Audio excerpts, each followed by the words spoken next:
folks? Bob Mannery here. You're listening to A2D Radio, real sports talk radio for the fans, by the fans, no agenda. These guys are the best in the business. Hashtag it. No notes. Hey.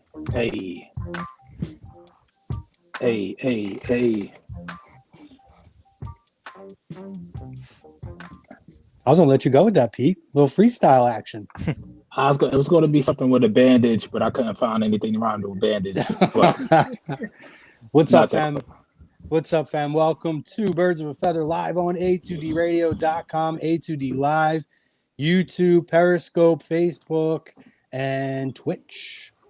We're coming to you live from our own Real Talk studios right now, obviously because of the issue going on. We're excited to talk to you guys. We're going to have fun tonight. We're going to talk Eagles because that's what we do on this show. We're going to talk Eagles, but we're going to bring a lot of things to you. We're brought to you by our doctor, Dr. Paul Vidal. You can find him in Burlington, Cherry Hill, Princeton, New Jersey. It's specialized physical therapy, no appointment necessary. Doc, he is the best in the business. Check him out, specializedphysicaltherapy.com. We're also brought to you by Ambuck Services. You need gutter cleaning, gutter guards, tree trimming, deck installation, restoration, whatever you need. Check these guys out. Use the promo code. No promo code for them. You just let them know that the fam has sent you there, and you're going to get 20% off if you contact them right now. Check them out, ambuckservices.com. And our topic of conversation tonight, we got a lot of things on tap. We're talking Eagles, and for Kevin down there, Pats. We're going to do our all-time rosters and our all-time favorites. Mine doesn't really vary that much. I just plugged a few guys in and out. We're going to talk about our all-time rosters, Philadelphia Eagles roster, and our all-time favorites rosters, as well as we're going to do quarantine talk tonight. We're going to quarantine and chill. We're going to go through sports movies, other movie recommendations, television recommendations. People want to throw out video games. Why not? Gaming's a big thing right now. We're going to do all that. Our topic is brought to you by QB54, best tailgating game in the business. We love it. Weather's starting to break, guys. Great to have it right now. Check them out. PlayQB54.com. We love it. You'll love it. You use the promo code No Notes. You get 10% off or 20% off, Daddy? 10% off. So check them out. PlayQB54.com. The topic: Reggie White is the GOAT of the Philadelphia Eagles organization. Agree, disagree. We all compiled our list, boys.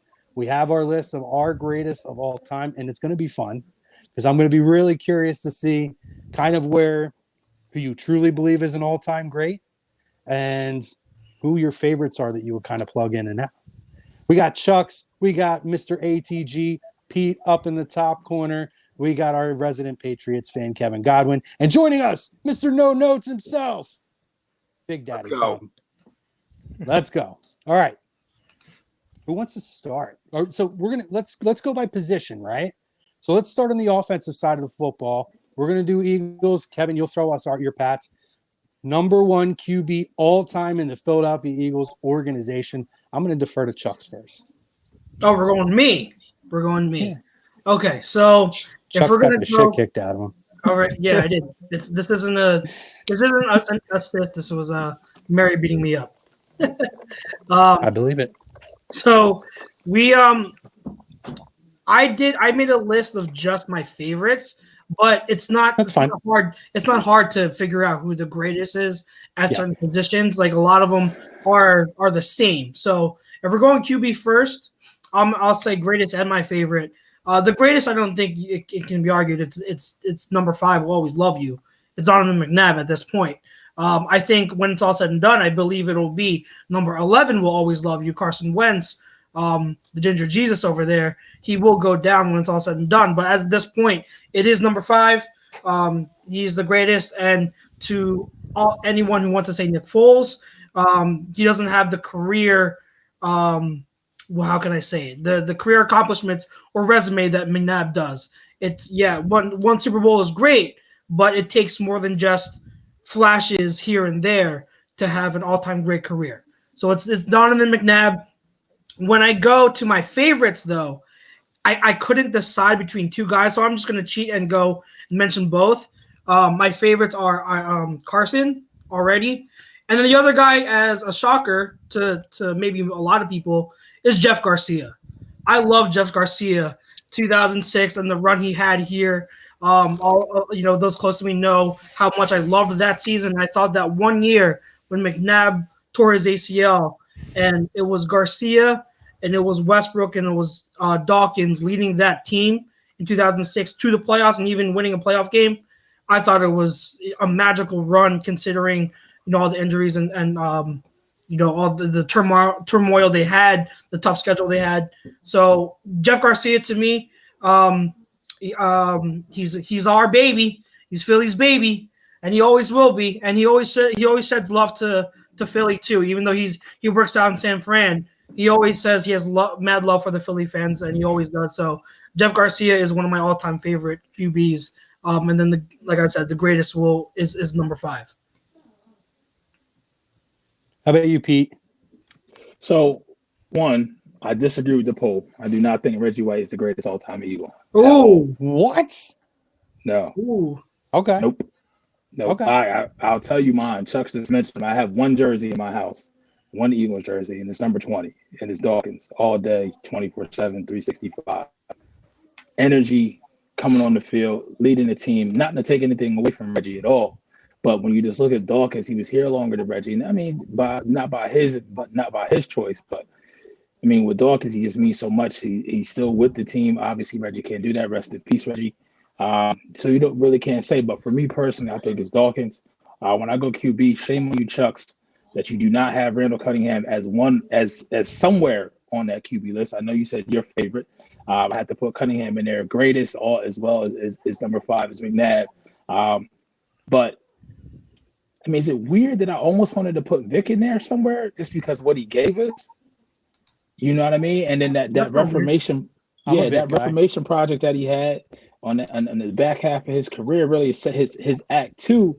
And if we were close. That pass is underthrown to Riley Cooper in 2010 in the wild card round of the playoffs, and that comeback obviously we had or figure field goal.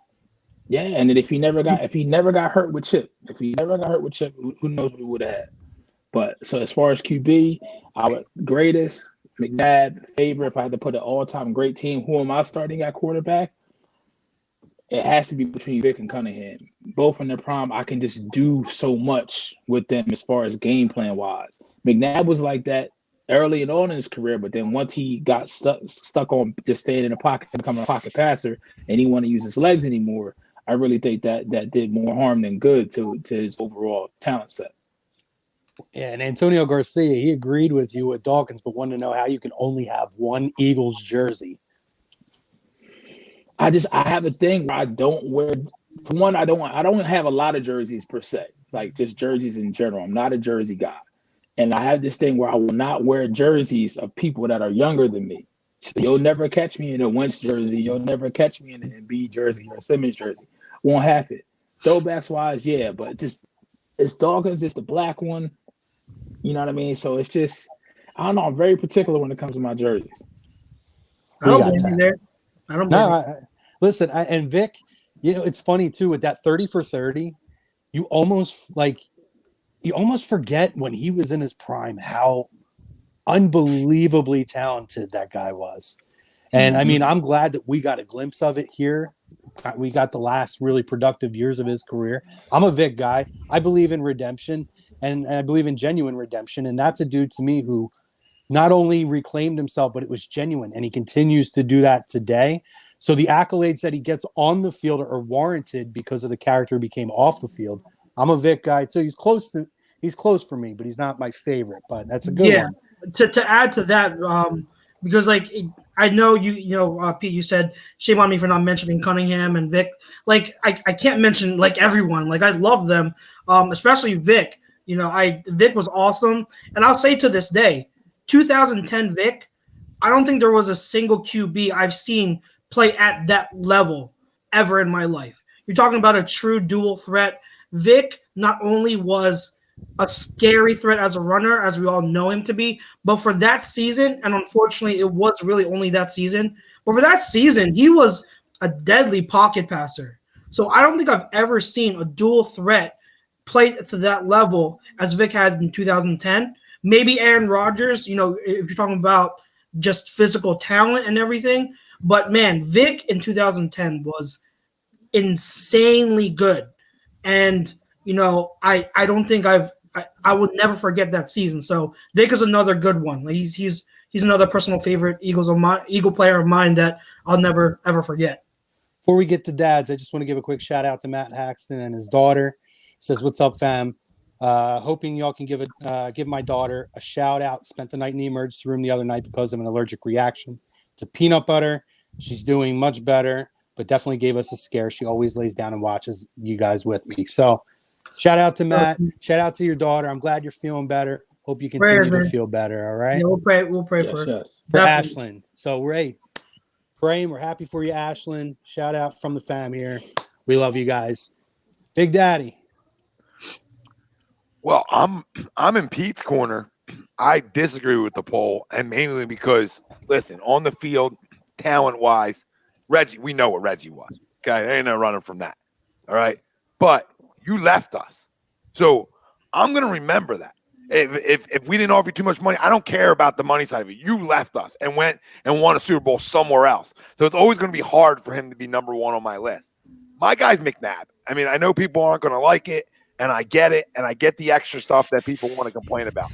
But to me, this is a guy who changed the culture of Philadelphia Eagles football. When it was Drek, it was terrible. And with that pick, changed everything. Then the boos that night created a 10, 11-year run of damn good football. Now, we didn't get over the pinnacle, but everybody's so quick to say Dawkins is one as a fan base, and most of the fan base is going to say, and I understand it. He's a Hall of Famer. He's one of the GOATs. But it's like he gets so much love and credit.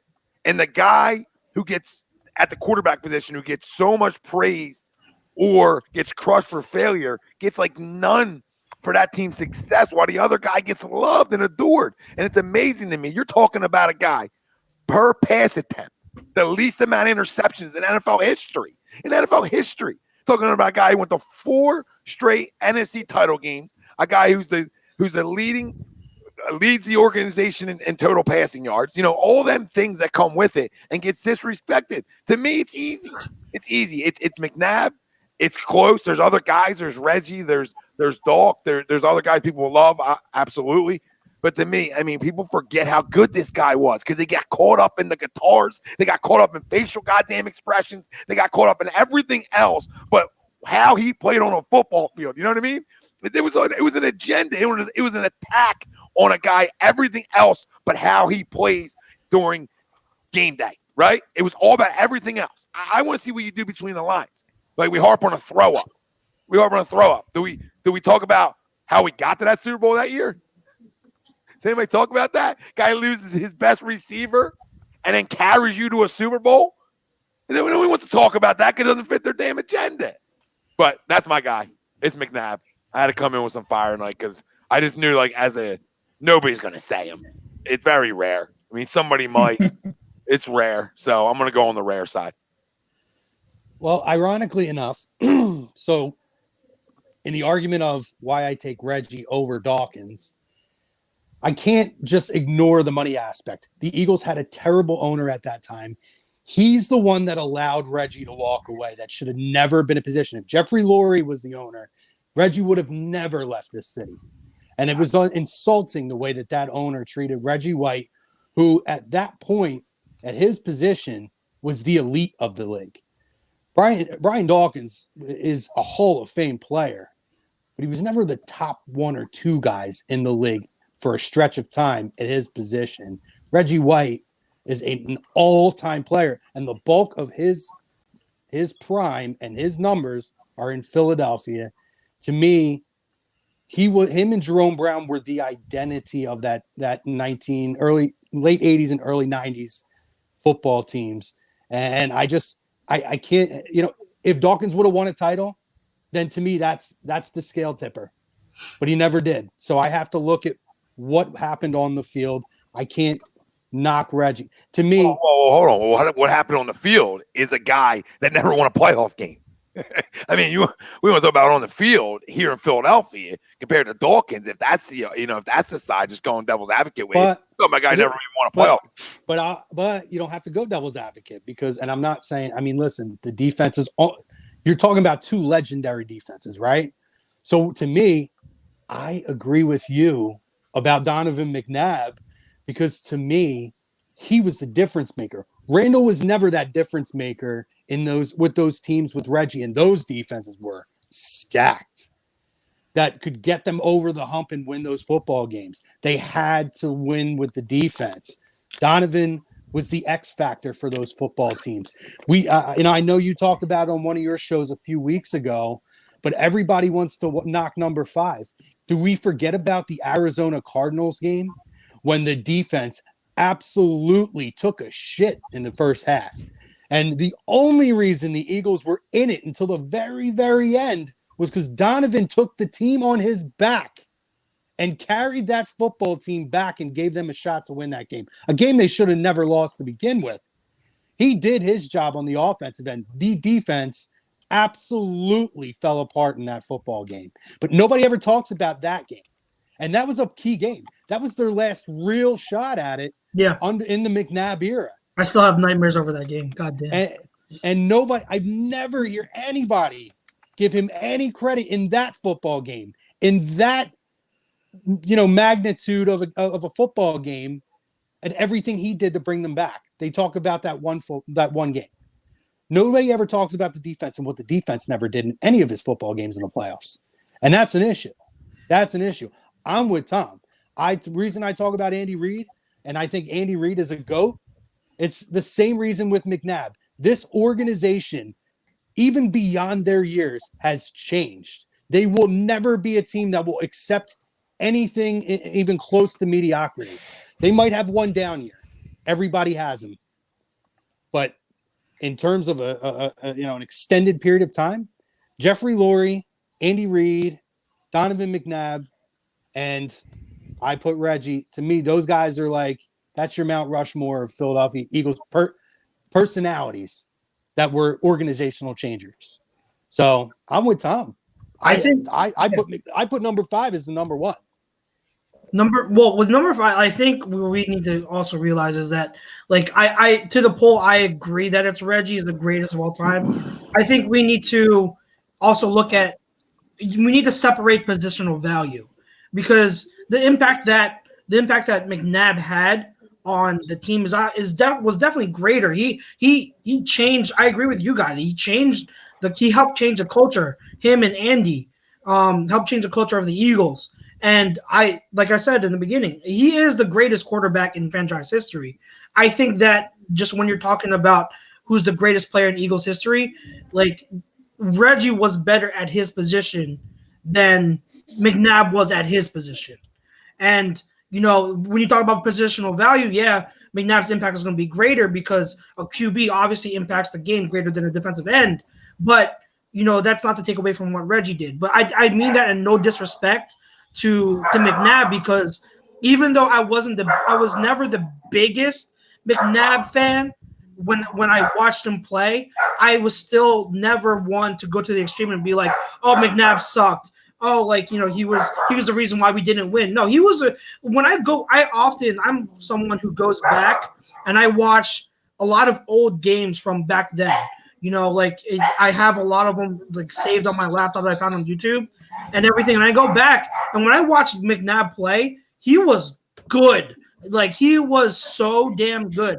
And I think the Eagles fans that hate on him a lot forget how good he was. Was he perfect? No, I don't think I don't think he was an all-time, like, first ballot Hall of Fame type of talent, which I think Reggie was, but I think McNabb was right on that brink. And he, just because he's not that type of talent doesn't mean he wasn't great. He was still awesome. So, to take that into context, it's just, with McNabb, I definitely understand him being there. With Pete, I understand Dawkins being right there too as one of the all-time greats. I don't have any issue with anyone having that argument for Reggie or for McNabb or for Dawkins. We're forgetting about some old timers too. Talking about Steve Van Buren and people back then who are Hall of Famers that were way before our time. They deserve to get mentioned out of respect too. When you're talking about all-time greats. Now, with that being said, though, what Tom said about what even Concrete Charlie, Norm Van Brocklin, Steve Van Buren, Reggie White, even Randall Cunningham. If the poll question was who is the most important Eagle in the modern era, you have to say 5, because he legit did change the whole culture of Philadelphia Eagles football. It was a marriage between him, Andy, and Jeffrey. Like those 3 all met at the same time, all to be in the organization around the same time. It just was that marriage. But go ahead. Yeah, I mean, again, we talk about importance and kind of elevating, right? So, Dawkins and Reggie White are who they are, but they also had Jerome Brown and Eric Allen around them, and you had Jeremiah Trotter and Hugh Douglas and all these other really talented guys around him. McNabb in the prime of his career when they really made those runs, and I know he had D-Jack later and all that, but when you talk about the prime of his career and when they really made that run, I'll give you Brian Westbrook. He didn't have very much around him in that time frame. He had to play above his head to give that team and strap them on his back and carry them. He had Chad Lewis, who I love Chad Lewis. I mean, to me, Chad Lewis is a winning player. So, I take him out, but we're not talking about the Tony Martins of the world, the Antonio Freemans past their prime. Obviously the Pinkston. The Pinkstons and James Thrashes and all those guys. One year, Chrome. 1 year, boys. Yeah, for 1 year. Yeah, T.O. That was it. Year, and 1.5. 1.5. And if he had it for, let's say, 5 years of his career, he's a first ballot Hall of Famer. That's the difference. The difference is when you never surround the guy with enough offensive firepower. Not he didn't surround with any, just not enough. And never that one guy. Westbrook was great and his role was special for him, right? Big time. But he didn't have anybody to take the top off, right? And it was just a bunch of guys that got shown who they really were come crunch time and in playoff time, when especially in Carolina series, you all remember that, where they got a little handsy at the line of scrimmage and guys couldn't get off of it. And you're like, and that's when we really started chirping, we need somebody. And then the missed picks, Freddie Mitchell, not good enough. Guys not good enough. So defensively, Reggie Brown. I liked Reggie a little bit, but not good enough. He had talent. He just wasn't up here. No, and the heart and head weren't there. So, defensively, they had tons of talent, and we talked about it, Pete, on plenty of Tuesday and Friday little shindigs that defense is an offense is a quarterback's best friend. Absolutely. I mean, can you imagine if you had McNabb or Vic for even closer to their prime with the Jeremy Macklins, LaShawn McCoys, and D-Jacks? Oh, both of those guys are Hall of Fame players easily. All 3 are, right, Chrome? All 3 would be if they all played together. Yeah. Oh, I mean, is that what you're saying? If you had those, because when McNabb got them, and even when Vic took over, both guys were kind of at the tail end of their prime, right? You give them a 3-year window with McNabb in his prime or Vic, and then those guys, when that wave came in, they might win a title. Vic in Atlanta had nobody to throw to. No, he runs too much. Well, who the hell is he throwing the football to? There's a bunch of guys. So, I mean, I completely agree with you. If Vic had that for a 3-year stretch, his passing numbers are so much different. If McNabb had that for, say, a 4-year stretch of his career, if he had them guys semi-prime-ish, right? Macklin, Deshaun, McCoy, and even think McCoy out for Westbrook doesn't matter because impactful either way. But, you know what I'm saying? He has that. I think he's a first ballot, guys. I think that's what hurts him. I mean, let me ask you guys a serious question here. We know Drew Brees, Tom Brady, Peyton Manning, and who else you want to throw in that? And Aaron Rodgers. I'm not a Ben guy. I'm just not. I didn't know what the context was. I'm naming the QBs of that era. I'm saying of that wave, and to me, Ben really came in as McNabb was starting to kind of fall out of his prime, right? So I would even maybe take him out. When I look at his era, those 4 quarterbacks are it Is there anybody else that you could really definitively say is above him? To me, he's the number one of the second tier. Of that, Close enough to be a Hall of Famer. And will be at some point. Will be at some point. And look at it like and this, it is though. unfortunate he didn't get the chip would have made him an absolute surefire Hall of Famer. He would have been in the conversation with all of those guys. Maybe not Brady and If the Pats Manning. can cheat. So But for me, that's look at that. so to answer the poll there and Okay, skip Kevin's over here. that question. If you you have one answer because you're doing the Patriots. So to answer the poll question, I would definitely go with Reggie because of exactly what you guys just said. He's McNabb is top of the second tier. Reggie wasn't. He is all-time great. And when you talk about players that didn't have value around them, to put you in that top tier, you've got to win the game. You have to win the big game. And for me, that goes right into why I have the greatest of all time, Tom Brady, as my sole choice at quarterback for my all-time team. No shit. Surprise. Honorable Not mention. Not Bledsoe. Oh boy. I was waiting for Jimmy G. Jimmy So- GQ. So if I had to name a backup, I would throw him in there as my favorite to back him up.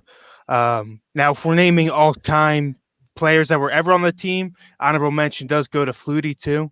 A lot of people forget that, although he sucked here. Flutie.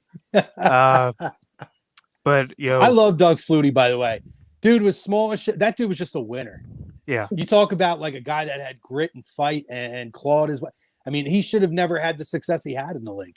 The physical talents were very much not there, or physical qualities weren't there. He fought his way through. Yeah, one of the easiest positions for me to name. You don't have to go back too far because outside of the late '90s, there were the Patriots were one of the losingest teams in the league. So, all hail Sir Brady. All right, let's go to running backs, guys. Let's do our running back list. Oh God, we got to see what Chuck's. Remember, we're not doing the debate today, so I just can't do it. I already talked. can't do it today. I don't have it in me. Oh God. You can't do it today, Pete. Don't get into it. It's Come on, we let's take it down now, Pete. When it's both. we have to save it for when we're inside the studio. Yes, And Chrome agrees with me. I agree. It has Trust to me, happen I in was so person. tempted. I'm so tempted to do it now, but we gotta wait till we get back in the studio. 'cause Do we know for a fact though that the day we get back in the studio that we'll have both of us here for this double team of this? Because Yes. we can't go singular. True. We We got will make this happen. It'll happen. Don't worry. All right, so Don't worry. I'm going to kick this one off. I did two running backs. I have Brian Westbrook and LaShawn McCoy. To me, they're easily 1 and 2. Wilbur Montgomery's a distant second or third to me, or not so distant. And then for favorite, I would swap out LaShawn McCoy, and I would have in my favorites as Westbrook and Darren Sproles. Nice. Pete, you want to go first? Because I went first. All right, with the QB, so. So if I'm going all-time great and then favorites, if I'm going all-time great Eagles team, I'm carrying 3 running backs.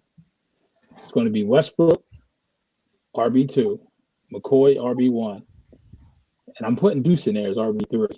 Wow. Really? Grades over Yeah. Wilbur? Yeah, I just That's the a way debate. Deuce. That's a debate. But we talk about great favorites, so and then also what Deuce is giving to us as far as when he was on the field to run through people, especially if I'm going McCoy and Westbrook. I mean, obviously McCoy's more shifty. Westbrook is a little shifty, not as elusive, but maybe faster, better out of the backfield catching the ball. But you need that bruiser. And when I look at just the complete setup as a group, I think Deuce Staley rounds it out more for me, more completely than Wilbur Montgomery. See, man, when I think of a bruiser, I know he was only with us for 1 year, but I'm such a LeGarrette Blount guy. LeGarrette Blount. If I'm putting a bruiser on this, I take LeGarrette Blount because I mean, to me, I don't know we've ever had a bruising running back like him on this team, even if it was 1 year. Go ahead, Tom. What, my top? How many did you want? Top 2 three? running backs. Greatest and favorites. Top 2, They probably. could be the same. Yeah.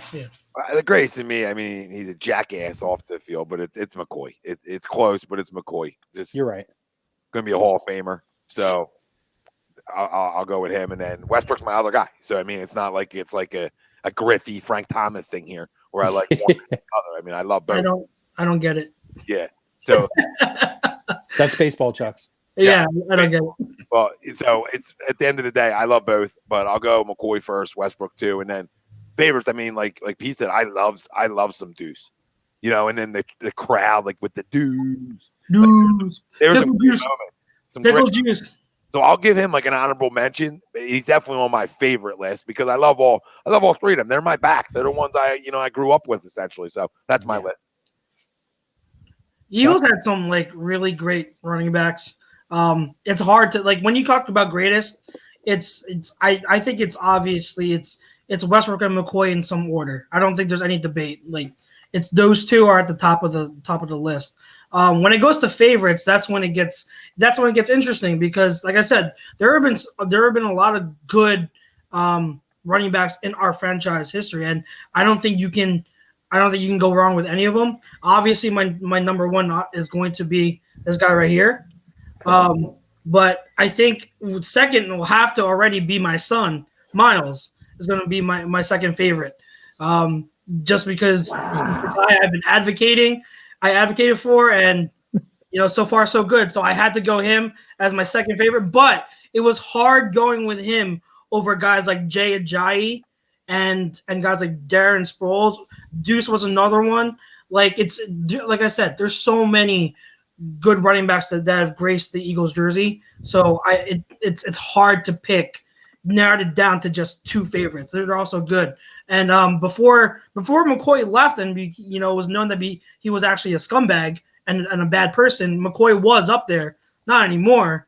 But he's I don't mind anyone still liking him as a favorite of theirs because he was so good. Andy says Miles is a crumb in comparison to all the other names mentioned. How hard did Mary hit you? We're not talking about greatest. We're talking about favorites, and learn out the difference. And she hit me pretty hard. And Bill Middlebrook also said, don't worry, McCoy will be back this year. I'll bet money that he's not. Ralph Del Vecchio, McCoy is a good runner, but very bad tipper. Oh, nice. You're right. You ain't wrong, Ralphie. Joey DiBardino, Chuck smiling ear to ear at the mention of Westbrook. LOL. Andy says Staley is RB1, no questions asked. Wow. Jeff Lohmeyer, Westbrook, and Staley. Love it. Keep bringing yours in. I'm out. Thanks for having me. All right, Dad. We'll get some poker in. So crush it. The show. I'll be listening. Appreciate it, Dad. Thanks for having me. Later, boys. Yeah. Later. See ya. So, all right, I see the chat. So many people were like Sanders after 1 year. I didn't say Sanders was a great. Listen to what I'm saying. I'm saying Sanders is one of my favorites because if you know me and how much I advocated him at the draft and how excited I was that we drafted him, that should make you understand why I love him and why he's already my second favorite. Yes, even after 1 year. So I'm not saying he's the greatest. Nowhere near it. I'm saying he's a personal favorite. There's no wrong answer when you talk about personal favorite. Ralph if you have an issue with someone's personal favorite, you need to get a life. So, Ralph said he's never wrong. Sure, Kevin, who are your running backs for the New England Patriots, sir? So this one is I had to throw a little curveball. As far as strictly running backs, if you want to talk halfbacks, greatest is going to be Kevin Falk. My favorite, and I would put him second with him. I mean, there's not many there. We have so many running backs that are just very plain. So no love for Corey Dillon. Corey Dillon beat the Eagles. If he's Corey not done Dillon yet. was the main reason they beat the Eagles. You got to let me get there, Chucks. I put Falk number one if I'm picking a all-out running back as far as who I think is the best. My favorite, though, and I would throw in there, is Corey Dillon, as you ruined that. Thank you very much, sir. But as far as the backfield altogether, Jim Nance and Sam Cunningham were number 1 and 2 all-time backs, but they're fullbacks for the Patriots. So one with 5,000 yards, the other one with 4,000. So I've got to throw them in the mix too. So you have no love for Curtis Martin? Yeah, Curtis Martin. Anthony Ades says it too. I mean, here's my thing, right? Because I'm going to do the Dolphin. Oh, I didn't even do my Dolphins one either. I got to do my Dolphins one. But the thing with Curtis Martin, dude, I live with that dude with the Jets and the Patriots. You talk about a guy who he's almost like the Jason Witten or the David Wright type of player, right? You hate him because he just beats on your team every time you play him. But he's such a good dude and you respect his game so much. Curtis Martin was always that guy. Hated to play him, hated that I liked him. And to me, I would make Curtis Martin number one with the Patriots. Yeah, that's like, I don't know. Maybe he's not a true Patriots fan anymore since Tom left. Maybe he just can't take it. I mean, in fairness, you could make the argument that a lot of his really big years were with the Jets too, though. Yeah, that's true. Yeah, I mean, if I'm picking, greatest players, maybe, but I try to stay strictly as a Patriot value. Okay. No love for the law firm either. Ben Jarvis, Green Ellis. Ooh, that's another good one. Jarvis, Green. I forgot about him. That's a good one. If I'm backtracking real quick on the Dolphins ones, listen, quarterback is very easy. Dan Marino. Not even a question. He's my favorite football player of all time. There you go. Laces out. Dolphins haven't had a quarterback since Dan Marino. So, I mean, to me, he's a no until Fitzmagic came along. Yeah. And then you have, obviously, for them, their running backs, their greatest of all time are Mercury Morris and Larry Zonka. I don't think there's even a question with that. But for my personal favorites, it's Ricky Williams and Ronnie Brown. I mean, they never really had a lot of Ronnie Brown. They never really had a lot of running back in the Marino era. It was a lot more about the wide receivers and tight end position. Marino really basically got to the point where he had to be a statue in the pocket after tearing his Achilles. So there really was never a big running game behind Marino. And it wasn't really as much of a running leg back then. There was the time, and I told the story where they tried to get Barry Sanders, and he was considering coming out of retirement and play for the Dolphins, but the shithead Detroit Lions, and I'll never forgive him to this day, same thing they did with Megatron, would not allow him out of that contract. So he ended up never coming back because he was never going to come back and play for the Lions again. So for me, personal favorites, Ricky Williams and Ronnie Brown. We're going to move over to the wide receiving. Real quick, Ralphie was asking what's on my chin, and other people have been asking. Just so everyone knows, in all seriousness, all last week and most of the week before, I was seriously sick and sent to the hospital too, because there was a cyst growing on my chin, and that's what this is for. It's not fully healed. I couldn't talk the whole week. That's why I wasn't on shows last week. But that is why you're seeing this, because the cyst is still healing. But I'm finally able to talk and be functional for the first time in like days. So, a few days ago. The gift of Chucks is back. Yes. I'm glad Chucks is back. Before we move, I used to be, my second team was the Bucks. Yeah. I will say that. So all-time greatest Buck. I have three actually. Third is Mike Allstott. Great. Second is Warren Sapp, but number one is Derrick Brooks. I love Brooks. I love what he stood for. Yeah. Over Sapp? Sapp could be on the field, Sapp all day, but I'm talking about overall. Derrick Brooks is a great name. Yeah, you know what I mean. He's just a great dude. It sucks what they did to my Eagles in 2001. That was our year, man. That last game at Veterans Stadium, we always hear Joe Jervis is still running on Friday Barber, all that shit. But yeah, that was my team. I would say late 90s. Like I would say mid to late 90s, and then I found my Eagles love, and I've been bleeding green ever since, man. Oh, for sure. I mean, I can't hate you for it because Brooks would probably be the closest to Sapp, but I can't put anybody over Sapp with that organization. To me, he's the only reason that organization was relevant before they won the Super Bowl in the was it early 2000s or late 90s? 2002. 2000s, right. So we're going to move on to wide receivers. I'm going to give Kev the Patriots floor first. We're going to go Patriots. Oh. Then I'll go Dolphins, and then we'll get into Eagles. So I have two kind of lineups that I went with. First being the greats.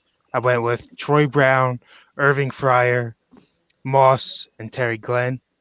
Oh, so Uh, you went with 4. Dion yeah. Bryant on there.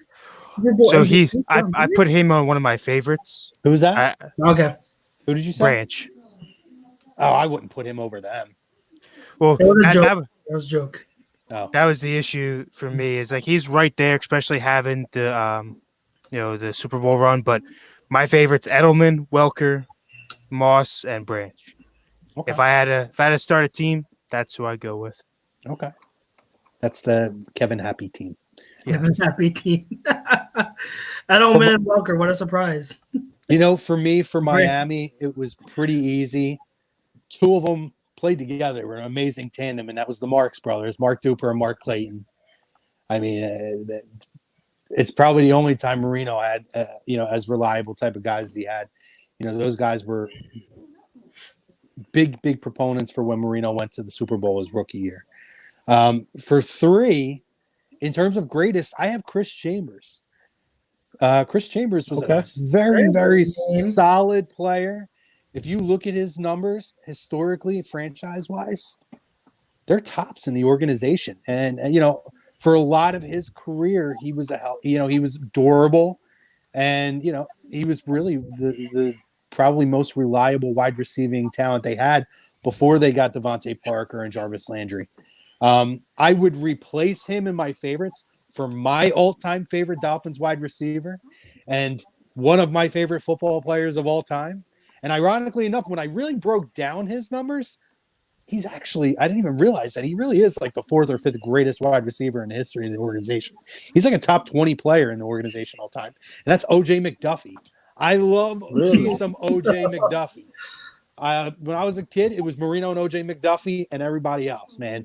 But O.J. McDuffie, he's another guy kind of when late in Marino's career, and when Marino was basically that, like I said, that statue in the pocket to where he, really wasn't dropping back or anything. He was quick release. O.J. McDuffie was the number 1 wide receiver for them at that point. And at that time, the Dolphins were a perennial playoff team and or contender to get, to win the division. And what happened to them a lot, and it was year in and year out, was played great from September to November. As soon as December hit, the floor fell out. They lost a lot of games in December in Marino's last 4 or 5 years. And a lot of it was, ironically, it was a lot of the defense collapsing. And they had great players on defense, which I'll get to when we get there at that time. But, to me, O.J. McDuffie's just my guy. He's one of my favorite, literally one of my top 5 favorite football players of all time. And he has a great name, O.J. McDuffie. That's a good name. Gentlemen, let's do Eagles wide receivers, and I'm going to start with Chuck's this time. Okay, so for greatest, like I think the 2 greatest are pretty simple, unless I'm missing someone, but I think it's Carmichael and Mike Quick are the top 2. For third, I mean, I don't know. Here's the thing: I don't know if you can count T.O. because he was only here for a year and a half. So if you do, then it was T.O. because obviously it's T.O. But if you don't, that's where it gets iffy. I mean, it doesn't get iffy. Who would you say for the There's third? a clear number 3. Who am I missing? Tommy McDonald. Oh, thank you. All right, yeah. See, I completely forgot about Tommy McDonald. So yeah, that's fine. Yeah, those are the 3. For personal favorites, for me, it goes completely off the rails. My number 1 is Jeremy Maclin. I always loved Jeremy Maclin. I was heartbroken when Chip let him go and go to Kansas City. I always thought he was a more complete wide receiver, better wide receiver than Deshaun Jackson. At the top of the game, Maclin just did more consistent, more reliable.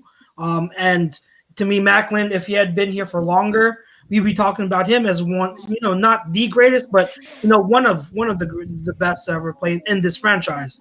He'll always be my favorite Eagles wide receiver. After him, it's D-Jax because I can never forget miracle at the New Meadowlands. So that like cemented him as like always one of my favorites ever. Like I can't, that image alone, that play alone is cemented in my heart, and like I'll never forget it. So he's number 2 for my favorites. And then the third one, completely out of left field, you guys are gonna laugh. He's only here for 1 year, but it's Dante Stallworth. Oh, For 2006. But I was a fan of Dante Stallworth since he entered the league and was a Saint. So I was ecstatic. I was ecstatic when we got him in 06. And then when we let him go, I was pretty mad. But you know, him coming here in 06 was great for me. Like I even have a Dante Stallworth jersey that I bought. And if you guys remember, I posted a picture for when we went when the Eagles played in Super Bowl 52. For some reason, somehow my mom found it and wore it for the Super Bowl. I have a picture of her wearing the Stallworth jersey. So I had a Dante Stallworth jersey. Did you really? I probably still have it in my parents' house somewhere. I was a 2 Stallworth footballs with his signature on it. So What was that? I have 2 footballs with his signature on it. Oh, nice.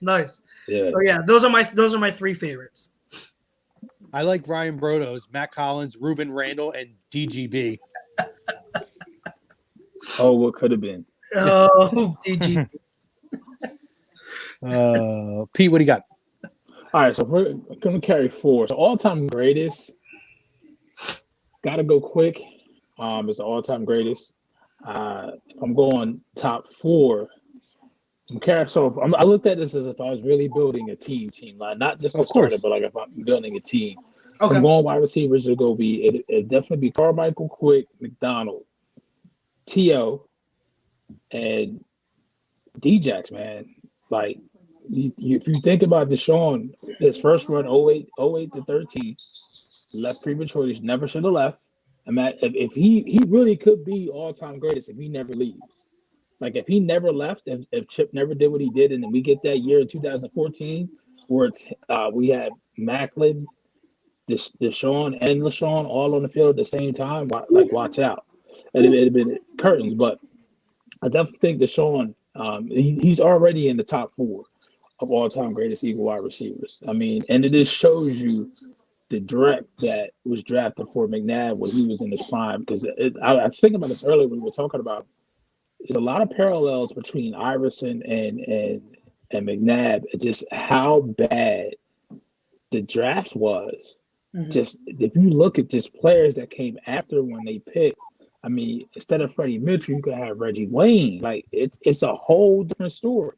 You be talking about McNabb in a whole different light. So it's just those finite things that one little fine detail for changes. But as far as wide receivers, once again, Quick, Carmichael, T.O., and Deshaun. That's my 4. McDonald, so 5. Yeah. See, so for me, I mean, my top 3. Going by my 3, it's Quick, Carmichael, McDonald. I'm with you. If you're completing the Mount Rushmore of Eagles wide receivers, it's Deshaun Jackson. To me, and here's the thing, he still could end up being the number 1. If this team can win a Super Bowl while he's here, and he has somewhat of a season that he normally can have, where he's considered a factor in them winning that title, he will be considered by most the greatest Eagles wide receiver of all time. If he could put that last feather, that last exclamation point at the end. But I'm with you. For me, I have my 3, McDonald, Carmichael, and Quick. If I was to go favorites, that's where T.O. comes in. I can't put T.O. in it for 1 year of the production. But I would take Tommy McDonald out, and I would have T.O. in there. And I'd probably take Carmichael out, and I would put D-Jax there. I'm keeping Mike Quick. I love Mike Quick. He's one of my favorite players when I was a kid, one of my favorite Eagles. So I would keep Mike Quick in there. Moving to tight end now. We did 2 tight ends apiece. I'm going to start with this one. I have Zach Ertz and Keith Jackson as my favorite 2 Eagles tight ends. As the 2 greatest to me in the organization. If I was to remove one, and it's actually tough for me to remove Keith Jackson. I'm a big Keith Jackson guy. And he's a guy who actually played for both of my teams when I was a kid. So he's one of the first guys, him and Keith Byers, that I really remember doing that So I really love those guys when I was a kid. But I would probably remove him and I would put Chad Lewis in there because I have such a love for Chad Lewis. And again, at a time when McNabb did not have a lot of reliable weapons, to me, he was, old reliable, the safety blanket that they say Zach Ertz is for Carson Wentz. He was that for McNabb.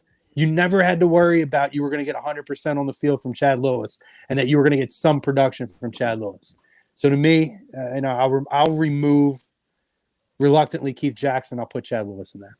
How great was that? Just to add on to that, was that his final play? No, I don't remember. I could be wrong, but that moment, the NFC Championship game when he caught the game-sealing touchdown in the back corner of the end zone and broke his foot, and couldn't play in the Super Bowl. But yeah, I think that was his last like play. his signature moment. Yeah, and I was so happy for the guy. So happy for the guy. Love Chad. Dion says, "What's good, fellas? First and foremost, I pray for you and your families that you're being safe. We are. We hope that you are too, Dion. We send all our love to all you guys out there." There was a question earlier, Ryan. I don't remember who asked it, asking about where do we rank Fred Barnett in terms of great Eagles wide receivers. I would probably put him at 5 behind McDonald, Carmichael, Quick, Deshaun, and then I'd put Fred Barnett back there at 5. Yeah, around there. Would anybody disagree with that? Was by Wayne Anthony Thompson. No, I disagree with that. I say give or take. I wouldn't mind if people had him like higher, a little higher, like at 4. Like he's around that area. I mean, I think a lot of people look at Tommy McDonald and say, well, I don't know what he would have did. I can't judge people by the era they played in. Tommy McDonald at the time, he was very skilled beyond what a lot of guys in his time were. It's no different than, what T.O. was again compared to the players at his time in terms of that. I can't hold eras against people. So I can't quite put him, I can't put Fred Barnett above him. The only other guy you could say is Deshaun Jackson, and I'm not putting Fred Barnett against above Deshaun Jackson. So for me, he's a clear 5. Tight end. You want to go first, or you want to? Chrome, you want to go first with tight ends, or You ready? I didn't. I did Zach Ertz, Keith Jackson. All right, so those who was listening, who wasn't.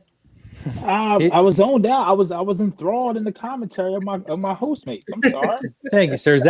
Andy says Zach Ertz. Kev is easy, so we already know he's going to say. I hope he says Gronk. I hope he doesn't go to the other guy, even though the other guy who thou shall not be named was more talented. Just crazy as shit. I'm gonna go. I like Ertz. No, you don't.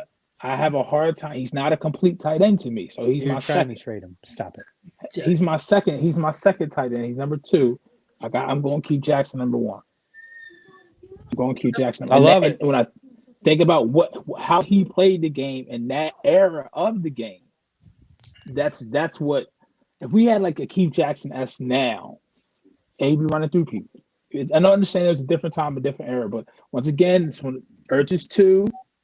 Chad Lewis is 3, and 4, Sell It is my all-time favorite. 5, I hate to do it because he was unreliable, but you got to put Little John in there somewhere. Got to put Little John in there somewhere. He caught some big LJ caught some big passes, man. I was waiting for somebody to drop his name. Stop. Pride of Rutgers. Stop it. Pride of Rutgers, man. Please. Oh God. I think with the greatest tight ends, I think you nailed it too. I only went 2. So greatest it's Ertz and Keith Jackson. If you want to flip them, I'm not going to argue against it. But for personal favorite, my personal favorite is always going to be Brent Selleck. You talk like if Pete, you're going to talk about complete tight end. He was a complete tight end. And I just loved the way he ran after the catch. He was so tough. Like every time I mentioned earlier, I go back and watch old games sometimes when I'm bored. Like how many times have we seen Selleck catch the ball, put his shoulder down, and just run through tackles picking up first downs, getting it, battling into the end zone. Like that's like that tough mentality that we love here. And I just Selleck was clutch. He was so underrated in that mid to late 2000 era, and I just love the way he played. So he's always going to be a personal favorite of mine. Then my second favorite is Ertz because of how just great of a receiver he is as a tight end. Yeah, he's not the best at blocking, but you're talking about this modern era of tight end. You have to be. They look at your receiving. They look at you as another wide receiver out there, and the best route running tight end in the game today. And plus, he caught the game winning touchdown in the Super Bowl. And, when you talk about favorites, moments like that, they weigh a lot. They weigh when you have critical moments that'll always stick to you. Obviously for obvious reasons, it's going to weigh a lot in your heart. So personal favorite is Zach Ertz as my second favorite tight end. Dion says Mark Bavaro played well here as an Eagle, but his best years were as a Giant. Yeah. Anthony Adis says Mike Ditka. Wayne says 5 rounds. 5 sounds good for Barnett. Yep. And Dion says tight ends. He has Ertz, Jackson, Selleck, and Lewis. Wayne has Ertz, Lewis, and Selleck. Dion says Brent was the man. I'll wear his number 87 jersey to this day, always. All right, Kevin. So for me, another easy one is your 24/7 champ, Gronk. Yes, he is, baby. Wow. Yes, he is. It's hard not to put him in not only number 1 on the team, but up there as far as number 1 all time, top 3 in the conversation. I mean, you could have a debate about that, but yeah, he's clear cut number 1 either way. Listen, he's walking around still a champ. Even Tom Terrific can't say that. This is true. Oh man, that clip! I saw that clip. It's amazing. Oh my! His outfit was fire at WrestleMania. It was amazing. Did you have another one, or you just did Gronk? Well, I had Ben Coates as number 2. Okay. As a great, but I mean, outside of those 2, there's a couple of honorable mentions, and Ben Watson, had a nice tenure. For me, I know that Pete mentioned Hernandez. To me, I don't even put him in the category, not even excluding everything off the field, even on the field, because for me, a tight end's got to do both. And, you talk about the guys that I mentioned, you guys that you mentioned, they could block a bit, they could receive a bit. They were that underneath, shortcut guy. Hernandez was just a receiver that could take a hit. I mean, was he talented as far as an athlete? Absolutely. But he only succeeded to me because of Gronk. He didn't have to play a tight end. He could be on the line and bump guys and, hit a little bit. But to me, he was a bigger receiver more than anything. When you're that good at receiving, though, it's hard to overlook. I don't know that I'd say he only succeeded because of Gronk, but I would say that I would say he succeeded as well as he did because of Gronk. That's fair. I mean, that probably inflated some of his numbers. I would agree with that. He didn't have to play a true tight end role because Gronk was that. He could block really well on that.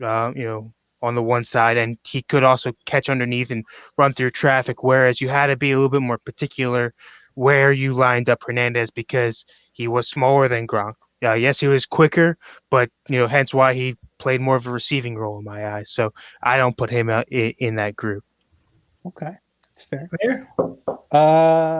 Kevin, why don't we do your Patriots offensive line? So how many linemen did you do? So I went 5. Okay, I think we all did. Yeah, I went with a true line. Yeah, I went with a true line. So up the middle, I had Dave Andrews. Biggest heartbreak to this past season was not having him in there. You saw how much turmoil Brady had, and with quickness issues with the ball, just speaks to his talent in general. Then I had Logan Mankins, John Hanna, Matt Light, and Bruce Armstrong to round out the line. John Hanna, probably one of the greatest linemen of all time.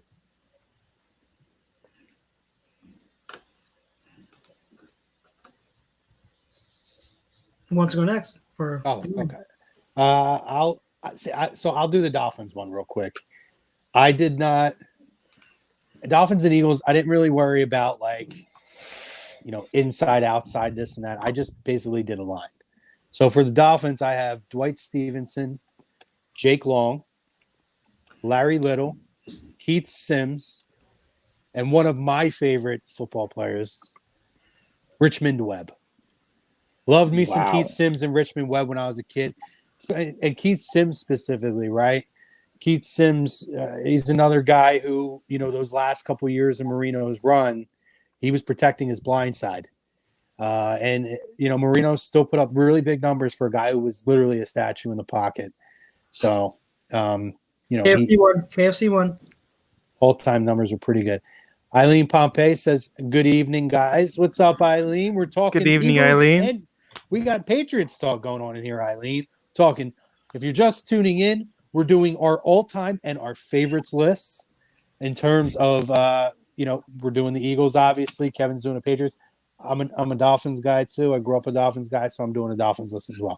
I didn't really have favorites because, honestly, Richmond Webb and Keith Sims were kind of only my guys that stood out as a kid, offensive line-wise. And, I always liked Jake Long, so I couldn't come up with 5. So, basically, my 3 with 2 other guys who were all-timers. Larry, those guys were before my time, Larry Little and Dwight Stevenson. But Eagles, I guess I'll kick off the Eagles since I'm here. Again, same thing. I didn't do a true line in that terms, but I did do 5. I have John Runyon, Trey Thomas, Jason Kelsey, Jason Peters. All-time, I have Bob Brown, but I did replace him with Lane. Eagles have some good tackles, man. They have had some really good tackles. And, dude, that's just like taking Bob Brown out, who you look at Bob Brown's numbers. He's a Hall of Famer. His numbers are insane. But, man, you talk about since, the late 90s, the tackles that the Eagles have had and the sustained ability to keep those guys for longevity-wise. It's been a staple. It's been unbelievable. Yeah. You have to give them credit for that. We're spoiled. How many teams can you say had the offensive tackles that Eagles have had in the franchise? And that's a tough position too. Very tough. Yes. And a lot of these guys didn't start breaking down, even Jason Peters, really until late in their career. Mm-hmm. So you look at the longevity, the durability of these guys, and we've had them for 20 plus years. We're very, very spoiled in that. Absolutely. Pete, why don't you go first? All right. So my tackles are Runyon and Peters. And is this greatest or favorites? I'm just building the all-time greatest Eagles offensive line that I can build. Okay. So it's Runyon and Peters at the tackle, Harrimans and Brandon Brooks as my guards, and Kelsey is my center. My backup tackles are Lane Johnson, Trey, and my backup center, because I met him, is Fraley. Fraley. Okay. I like Fraley. Obviously, it transitioned into Jerome Jackson, but that would be it. Jamal. Guards, put Evan Mathis in the backup role as well. He was close for me. He was very close. Yeah. Yes. And so I'm just going to rock with the one backup guard, and for right now, you could put Wellborn didn't play guard though. I don't think. Who? John Wellborn. I think he did. I could be wrong, but I'm looking back, trying to think back. I think Wellborn played guard. Okay. But like I said, I could be wrong. That's way back, so I don't remember. That's a good list for me. That's a good list. I just did favorite. It's so when you talk about all time, there's so many names. So I just did favorite for offensive tackles. I went Peters and Trey. The bookends at the left tackle for years. For center, obviously Jason Kelsey. His speech alone. Can't go wrong with that. I just love smaller guy kicking ass. So Jason Kelsey at center. And for the guards, I went Brandon Brooks, and then I went with someone people might forget because he was only elite for a short time, but Sean Andrews. Remember how dominant he was in that when we drafted him, what was it, like 2005 or something like that? Yeah. 4 or 5, I could be wrong. And then like for that just a couple of years, he was dominant. And then he had issues off the field, blah blah, and him and his brother and everything, and then he fell off. But Sean Andrews was dominant when he was at the peak of his game, and it's a shame that his career wasn't longer. But that's my 5. Very nice. You do forget about Sean Andrews. Yeah. All right, we're gonna move over to the defense. Is there any other offensive? There shouldn't be any other offensive positions. We're good, right? Ready for defense? Yeah. I just want to give also a shout out to when you're talking about like other teams and greatest, like just shout out to Jerry Rice and Barry Sanders, two guys who I personal favorites and two of the greatest of all time. Those are the two that I grew up on when I first watched football, with Jerry Rice and Barry Sanders. So just shout out to them, for being my goats from when I was a kid. The one thing I'll say about Jerry Rice, I don't know if you guys make this comparison, probably not Chuck's because you're not a fan of baseball, but like when I was a kid, I look at Jerry Rice, and to me, like our generation, Jerry Rice was like the Ken Griffey Jr., right? Like it didn't matter. You made it look so easy. It didn't matter what team was your team. Everybody in our generation loved Jerry Rice, and for that reason was like a pseudo 49ers fan if your team wasn't doing well, right? You wanted to watch. Like I put those two guys in a special category of like they transcended their team. They defined a generation of sports fans. Mine and Pete's generation specifically. Chuck's yours, but you didn't watch baseball. So moving over to the defensive side of the football, I'm going to start with the easiest because it'll keep it moving along. I don't think we need a deep discussion on this. Yeah. Safety, I did 2. If you guys want to add a third, that's fine. I did 2. It's Brian Dawkins and it's Malcolm Jenkins, and then whoever else. Those are my 2. Yeah, it's hard to argue that, man. Yeah. You got, and they play strong safety, free safety. It's really hard to argue that. Yeah. And for me too, for my Dolphins one, I have Lewis Oliver and Brock Marion. Brock Marion. Brock Marion was a good player, boy. Yes, forget he about was. That. Very, very good. Man. Can I get a quick reprieve too? I never did my tight ends on Miami, and the reason I'm getting a reprieve, I had Keith Jackson as Eagles and Dolphins on the tight end, as well as Randy McMichael, who is a very good player. There you go. That people forget about until you go back and look at his numbers. But yeah, no, that's my 2 for them. I loved Brock Marion. I was such a Brock Marion fan. Brock Marion. Kev, who were your safeties with the Patriots? So I tried to go with guys that typically played safety for the most part and didn't move around too much, like we know that New England likes to do. Rodney Harrison, Devin McCourty, Patrick Chung were my 3. Patrick Chung, Eagles great. Yes. Doesn't it always seem to happen? Hey, let's go try to get a guy that played really well someplace else. Just doesn't happen. And then he comes back and plays even better. I don't get it. He had a great tenure here. Oh, Patrick Chung. He is really good with Bill though. That's what's so frustrating about it. It's so typical great. Philadelphia. He's a typical Philadelphia player. Comes here and stinks. Nick Giuliano says, "Come on, don't forget about Sean Considine. Show love for safety. Considine and Nate Allen. You guys remember? Oh God. All right, we're gonna move on to. I want to save cornerbacks last because I feel like that is a real interesting one. Yeah. Just honorable mention for safety is Andre Waters. You can't forget about that's him. another one. Waters is a good one. He would have been my third. Yeah. If let's go linebacker. Let's do it. Ooh. Who would like? I mean, I could go first, or if anybody else wants to go first. Are we doing? Go first. I'm doing 3 linebackers. I've, without a question, the number 1 all-time Chuck Bednarik.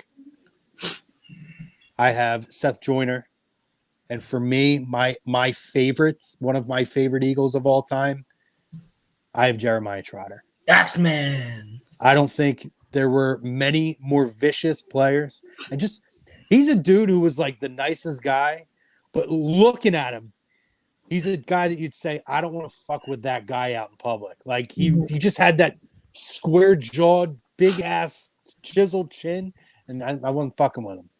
He's one of those dudes. So I'm, in his prime, man, there weren't many better than him. I'm going Jeremiah Trotter. Nice. He had a big And that would be local my three presence, too. favorites. So 3 favorites too. Okay. You want to go, Pete? I have the same exact 3, so I Okay. can't really. Yeah. Yeah. For greatest, I think those those guys I can't argue against. For if I'm gonna switch it up and just go to favorites, Kiko Alonso. it would be oh God, Another person. Jeremiah Trotter is one of my favorites. But 2 guys that Brodo, Zach Brown. so Zach Brown, 2 guys that one of them people kind of forget. D'Amico Ryans was so good with us, and I loved him when he was in Houston. And then when we got him after those injuries, I was ecstatic. So he's always been one of my favorite linebackers. And then I know he's the injury history, but I loved Jordan Hicks's game. And it was just a shame that he couldn't stay healthy with us. But I love the way he plays, knows for the football, knows for just making plays. He's so good in coverage, just a modern day linebacker who's good both ways. So I always loved Jordan Hicks. Andy has Mark Semino, Jeremiah Trotter, and Matt McCoy. Wow. Here's what I'll say. Listen, here's why I'm glad that he actually mentioned Mark Semino, right? So the thing that I remember about Mark Semino, I was at the it was the second year of the link, the home opener, Eagles versus the 49ers. And the Eagles blew the 49ers out. It was 49-3. But that was the game that Akers got injured.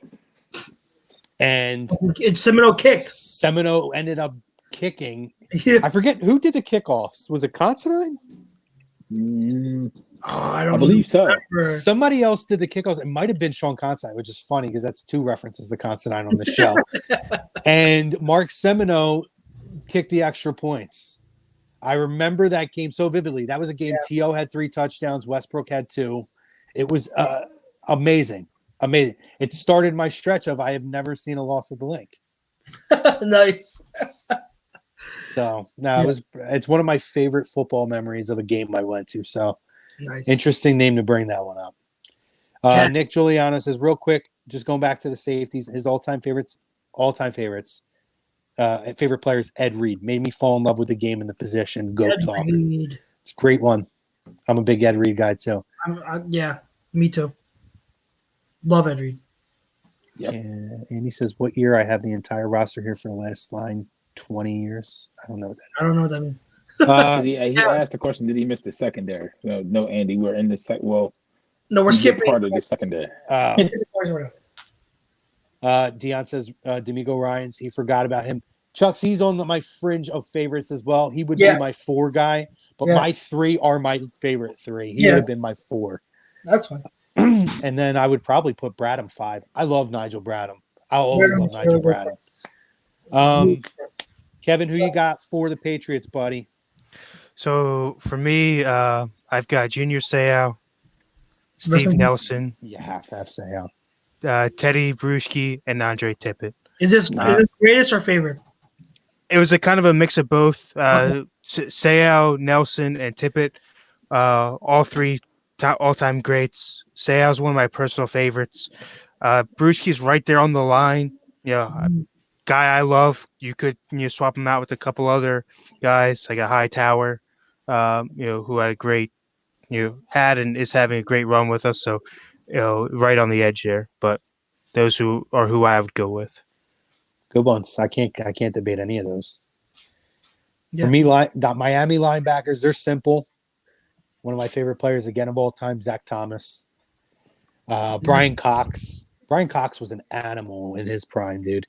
And I remember my first Eagles game I went to was, or it might have been one of my second games. I remember it was a year after Brian Cox left and went to the Jets. And I remember there was a sign in the 700 level that said the Dolphins have no cocks. And when I was when you're a kid, you think it's the funniest thing you've ever heard of in your life. I will never forget seeing that sign. And obviously the number 3 would be Nick Buoniconti, Hall of Famer, part of the undefeated football teams, the undefeated Miami team, the back-to-back Super Bowl champions. Moving on, we'll do defensive line. I'm going to knock Miami's out. Okay. I have Manny Fernandez, Tim Bowens, Cameron Wake, and probably, again, this is a top 10 all-time football player for me that I love. Absolute beast, Jason Taylor. Yeah. Jason was beast. Yeah, So he was. so good. So good. I just remember growing up too, and this was in the Marina era, and this is why it was so surprising. They had such good defenses. They had Zach Thomas and Jason Taylor leading those defenses. And Jason Taylor at that time, you know, you're used to those kind of big brooding guys. He was like a different animal. He kind of changed. I look at him as one of the guys that changed, you know, the athletic build for what a defensive end needed to be a pass rusher. I look at him as kind of one of those pioneers in the 90s that started switching that up in the late 90s. But, man, I look at that defense. And him and Zach Thomas were actually brother-in-laws. I think Zach Thomas, one of them was married to the other's sister. I think it was Jason Taylor's married. Yeah. I think Jason Taylor is married to Zach Thomas's sister. Yeah, I remember hearing that a couple months ago. But man, I look at Zach or Jason Taylor, man, and that dude, to me, he's an all-time great. And he never got talked about because he was in Miami. Oh. Kev, you want to do your Patriots? For Defensive line. okay. So for the line I went for as well. I went. Let me see here. I went Willie McGinnis, Chandler Jones, Big V, Vince Wilfork, and Richard Seymour. Depending on you know if he's in the lineup or not, you only have to run a 3-4 because Wilfork is the size of 2 guys. So Yeah, he is. So I had to go for it just in case. I love Wilfork. Wilfork was. I hate the Patriots, but I have always loved Vince Wilfork, man. He's a freaking animal. One of the funniest videos, if you haven't seen it, you have to look it up, is when he went to the Texans. He walked in just overalls, no shirt underneath, just eating a thing of chicken, looking around like what are you guys looking at? You know, this is normal. This is what we do here. You know, just full on cowboy that he's now in Texas. You know, just living life and enjoying it. So, you know, not only one of the best, you know, all time, you know, one of my favorite players of all time. Yeah. Dark Sage 9117 says, I hope the NFL season starts on time with the sports world shut down. I'm more curious to see how events like the Indianapolis 500, the Masters, NBA, and MLB is with their around. Are they around? Will compete with the NFL in terms of ratings. I probably messed that sentence up. I didn't know. I was trying to. He sounds like he wants to compare. He wants to see how those events that generally happen without the NFL, how they're going to compare in the ratings. I think the Masters is still going to do well regardless. It's the fucking Masters. You know what I mean? It's Indy 500. That'll probably take some away, but as far as the Masters, they'll be just fine. Agreed. Yep. Gentlemen, let's hit the Eagles. For me, the Eagles aren't very difficult for me, but okay. I'll see I'll let you guys start. I'll go first here. So my ends. So for my defensive ends, obviously Reggie White, and I'm gonna go Reggie White and Trent Cole as my end. Good. And my D tackles is going to be Fletcher Cox. And I wasn't sure if we could put Jerome in there because obviously posthumously, but if I'm doing I will put Fletcher and Hollis Thomas together. Hollis. If you're doing a true line, I would agree with you. I did put Jerome in there. Okay. But if I'm doing a true line, you're spot on. Okay. For me, I just did favorites because I mean Reggie White is obvious. But for favorites on the ends, I got Trent Cole, who's a beast. And I got Brandon Graham. He's always going to be one of my favorite Eagles. So them two at the ends, at the edge. And then inside, I got Fletcher Cox and Corey Simon. He was Another good one. for their Andy Reid era. He was the man in the middle of the defense up front. So Corey Simon. Those are my 4 favorites. I have Reggie, I have Fletcher, I have Trent Cole, and I got Jerome Brown. I would probably swap out Trent Cole for Hugh Douglas. Hugh, shout out to Hugh. Love me some Hugh. Yes. And if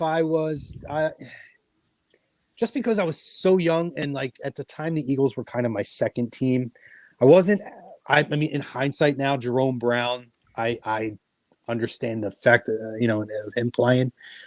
Personal favorite though, I would swap him out and put BG in that spot just as a personal favorite and have White, Brandon Graham, Fletcher Cox, and Hugh Douglas as my top 4 favorites. Okay. So that's kind of where I'm at. Kicker, somebody mentioned kicker on there. I mean, it's David Akers, right? Yeah. David. I mean, you could. Maybe some people like Gary Anderson. I don't know. I like Gary. Alex Henry Love. Alex Henry. Cody Parkey. Ooh. Cody Parkey. Here we go. Cornerbacks. I'm gonna let. Right, the last one. I'm gonna do Dolphins first. Kevin will do your Patriots, and then we'll do the Eagles. Sound good? Sounds good. So, I mean, my 3 were probably more of a favorites list. I didn't know a lot of I had to look at some lists to see if there was anybody above my 3, and there were. At least my guys are probably considered top 10 in the organization's history, so I'm sticking with them. It's Sam Madison. There you go. Patrick Surtain. Ooh. And Terrell Buckley. That's my 3. Oh man, I love Patrick Surtain. That's my 3 favorite Miami Dolphins cornerbacks. I mean, Troy Vincent could have been an honorable mention, but I associate him more as a Philadelphia Eagle. Yeah. So, but he had great years with Miami. But I associate these guys clearly. I mean, Terrell Buckley had some good years with Denver as well. But that's my 3. Okay. Kev, who you got for New England? So for me, I know real quick, I want to mention somebody had brought up Asante Samuel. And as far as corners, I don't think he can touch these 3. Where I think he played more of. Somebody brought him up when we bring up safeties. If I was to play him at safety, I might bump him for Chung, but he didn't play safety that much. So my corners is Mike Hayes, Ty Law, and Stephen Gilmore. I think although young, Gilmore may be edging out some of the greats like Ty Law as greatest Patriot corners as all time. So that was easy for me. Yeah, that's a great list. Ty Law, to me, is the clear number 1 for them. Yeah. Hall of Famer. Yeah. There's another asshole that went to the Jets after too. Him and Curtis Martin. They're the same exact thing. Patriots, Jets.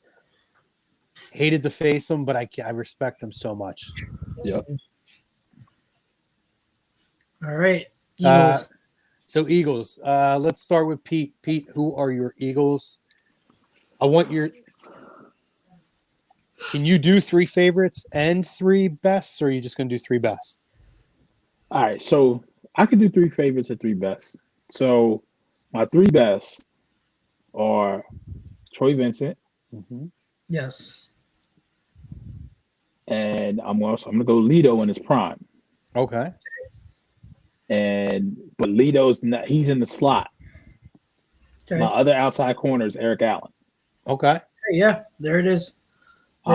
Favorites would be I love Sheldon just for his aggressiveness, his ability to tackle. I'm throwing Asante on there just because he had crazy ball hawk skills. And then I also put this overall complete corner.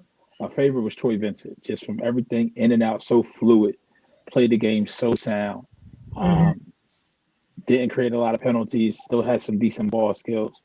But those would be my 3 best and my 3 favorites. Gotcha. Good list. Solid list, man. Good list.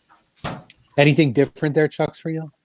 Yeah. I mean, like I didn't put a great put together a greatest list, but that's pretty much it. Like you talking about the three greatest, it's Troy Vincent and Eric Allen. It's tough because I looked at slot corner as specifically a slot corner. I didn't do like a third guy, like just overall. I looked at just who played in the slot, but it's tough because the slot corner didn't become a prime position until like maybe 10 years ago. I mean, like we had Al Harris, and he was a great slot, but I mean, like it wasn't. You remember people, base package defense was main defense until, like I said, 10 years ago. So they're like specific slot corners are hard to come by. But in terms of my favorites, so Sheldon Brown is my favorite corner all time of the Eagles. I love Sheldon Brown, and I think on a consistent basis he was a better man-to-man corner than Lito. I always felt that, and like quarterbacks just didn't throw his way because his coverage skills were so good. Lito just got all the flair because he was the ball hawk. He got the interception and everything, but Sheldon just was so solid all around, as good of a number of CB2 as you can find. My second favorite was Asante, just because I know Eagles fans get on him because of his poor tackling, and he wasn't mentioned by Kevin. But the thing is, when you're that great at picking the ball off and making game-changing interceptions, playmaker, that can't be ignored. Like there's almost no one that was a better zone corner and ball hawk than Asante. It was like an art with him. In terms of being a playmaker, he's not that far off from a guy the caliber of a Deion Sanders in his prime. Yeah. Like specifically zone, and letting him play that way, letting him read the QB. Like he's one of the best ever. He's so good at it. Mm-hmm. So it can't be like the tackling issues and everything. I overlooked that because he was just that elite in that area. And then for a slot corner specifically, for my favorites, it's another guy out of left field, but it's Brandon Boykin. And I think if it wasn't for his knees, he would have been one of like the better corners that we talked about. But he had those degenerative knee issues, and so that cut his career short. Mm-hmm. And it was Andy. I think it was Andy who traded him away before he got his decline. But when he was early in his career, he was making plays for our defense. Left and right, and I thought he was so good in the slot. So he was one of my favorites when it comes to Eagles corners. And then special shout out to Lito. Lito was like the next guy over because I loved Lito too for his playmaking ability. We'll get to Eileen's question in a minute. I'm going to go through mine. She wants to know if you've heard any of the chatter regarding Edelman leaving. For mine, see, this was tough, man. There's ones you guys didn't even name. I know. My three goats, it's so hard because, like, even just to look, right? So my three goats are Eric Allen, Troy Vincent. And I put Sheldon Brown slightly above Lito. But I look at Lito and Sheldon Brown, and I almost look at it as the same person because they were such a great tandem together. And they're easily in the top 4 or 5 overall defensive backs in the history of this organization, that it's so hard for me. I've never, ever thought of those guys separately. Mm-hmm. And it's not because they don't deserve it. It's just that, like, we never understood what a great tandem we had at that time. And I can never think of them separately because of the greatness that they were together. So, I could replace favorite-wise Lito Shepherd for Eric Allen, but I'm going to kind of cheat here, and I'm going to put Lito just next to 1A and 1B with Sheldon. Okay. And I'm going to slide Bobby Taylor in there. Nobody mentioned Bobby Taylor. And Bobby Taylor, yeah. And again, you talk about those early Jim Johnson defenses, man, and you talk about the identity of those defenses. You looked at it, and at that time, especially in McNabb's early years, it was Brian Dawkins and Bobby Taylor and Troy Vincent.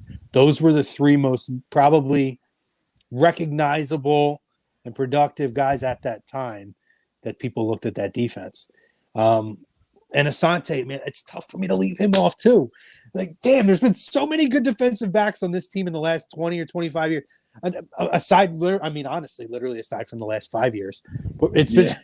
It's crazy, man. We had a good 15-year stretch where we were stacked at that position. And, it's almost like we were talking about how we had, these great offensive, the offensive tackles for so many years, right? You looked at you had Troy Vincent and Bobby Taylor.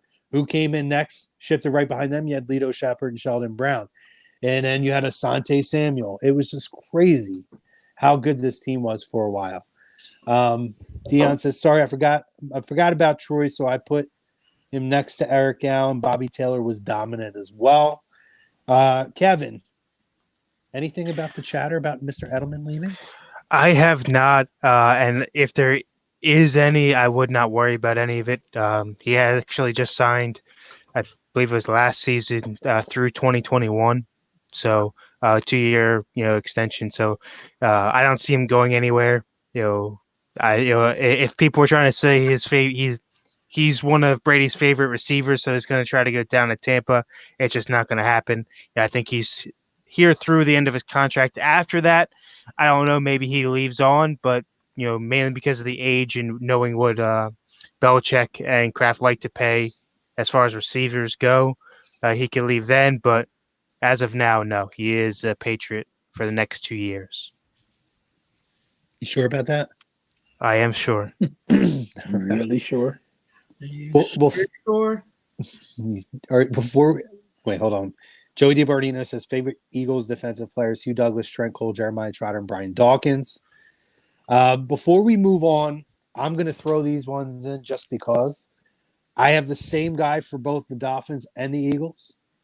Okay. I'm throwing out a special teamer, to me, the greatest return man of all time, second greatest of all time, Mr. Brian Mitchell. Hey. Love Mr. Brian Mitchell. Who was a Dolphin and a Patriot. So a Dolphin and an Eagle. He might have been a Patriot too. He played for like 10 teams, but Redskin. I mean, he's a Hall of Fame player. I'm giving a shout out to him too.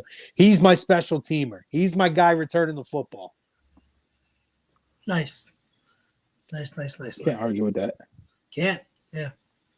Gentlemen, that was great. If you guys want to keep dropping yours in, who we got here? Dion says, I've been drinking, guys, so a few names are escaping me. Forgive me. Hey, brother, what you drinking tonight? It's all good. Half the time we are. I just didn't feel like drinking tonight. But half the time I'm shit-faced halfway through the show and screaming at somebody. So we're good. It's nice to go back, like hearing like personal favorites. That's why I really want to do that part, because you hear like names that you forget about. You know what I mean? It's really interesting to go back and hear more. I think it's Mark saying he's glad that you're feeling better, Chuck. So he was wondering where you've been. Yeah, Matt and I. Eileen saying that she's glad that you're feeling better. She Andy did says Mary. Mary's doing very well. The baby started moving inside her, and she's feeling it. So she's going through some weird things. She's like, "Oh my gosh!" But yeah, she's doing very, very well. She didn't get sick while I was sick, so thank God. But yeah, she's doing well. Thank you for asking. There's a little Chuck's human moving around in there. Andy says punter. Sean, remember, Chrome delivers. Chrome delivers. Andy had Sean Landetta, punt returner Brian Westbrook, kick returner Brian Mitchell.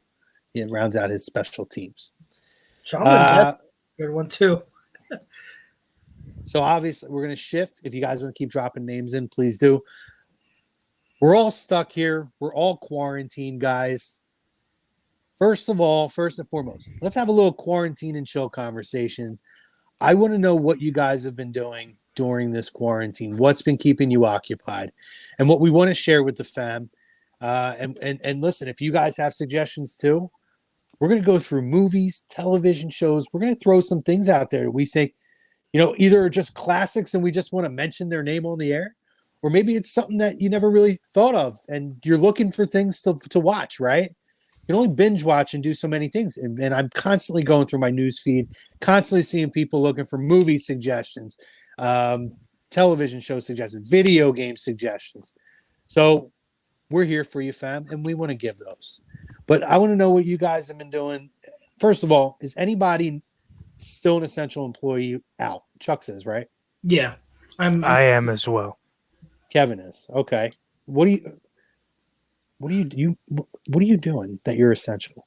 I sell into the government. So what? You can't do that. you can't do that from home? I mean, I can, but I'm not currently. Wait, what do you sell? We sell software to the government, so Oh, okay. Okay. All right. I mean, I guess it's important, so I guess that would make you such. Ryan Brodo says, I discovered that the Dr. Phil YouTube channel is absolutely electric. Oh, I'll have to check it out. And fam, I want to know what you guys are doing too for your quarantine. Mr. Parker says, a lot of cleaning around the house, getting everything right, organizing, boring type of shit. Eileen says, should I keep it G-rated? Whoa. Unfortunately, yes. Oh, I don't care. You can, whatever you want to put out there, Eileen. I'm Put not PG-13 if you I'm want. fine with it. So yes, gentlemen. Oh wait. Andy says, yo, that Dr. Phil YouTube channel is dangerous. That is a rabbit hole kind of night. He says, I'm working every other day, so I have to get into the office, watching Criminal Minds, playing Warzone, Fortnite, watching Chopped and other cooking shows. I actually, listen, them cooking shows are really good to watch around this time too. And he says, and actually, I just started working on another short story for the first time in a while. That's awesome, man. That's dope. Let's start. Frank says, quarantine for me is catching up on shows that I want to watch on Netflix and pray. Kevin, what are you doing? So, a couple of things, mainly Netflix. Catching up on a lot of episodes because long hours, lots of sports. Don't usually watch a lot of shows. So Ozark has been big for me. Tiger King. Tiger King. Yeah. Of course. Has everybody watched it?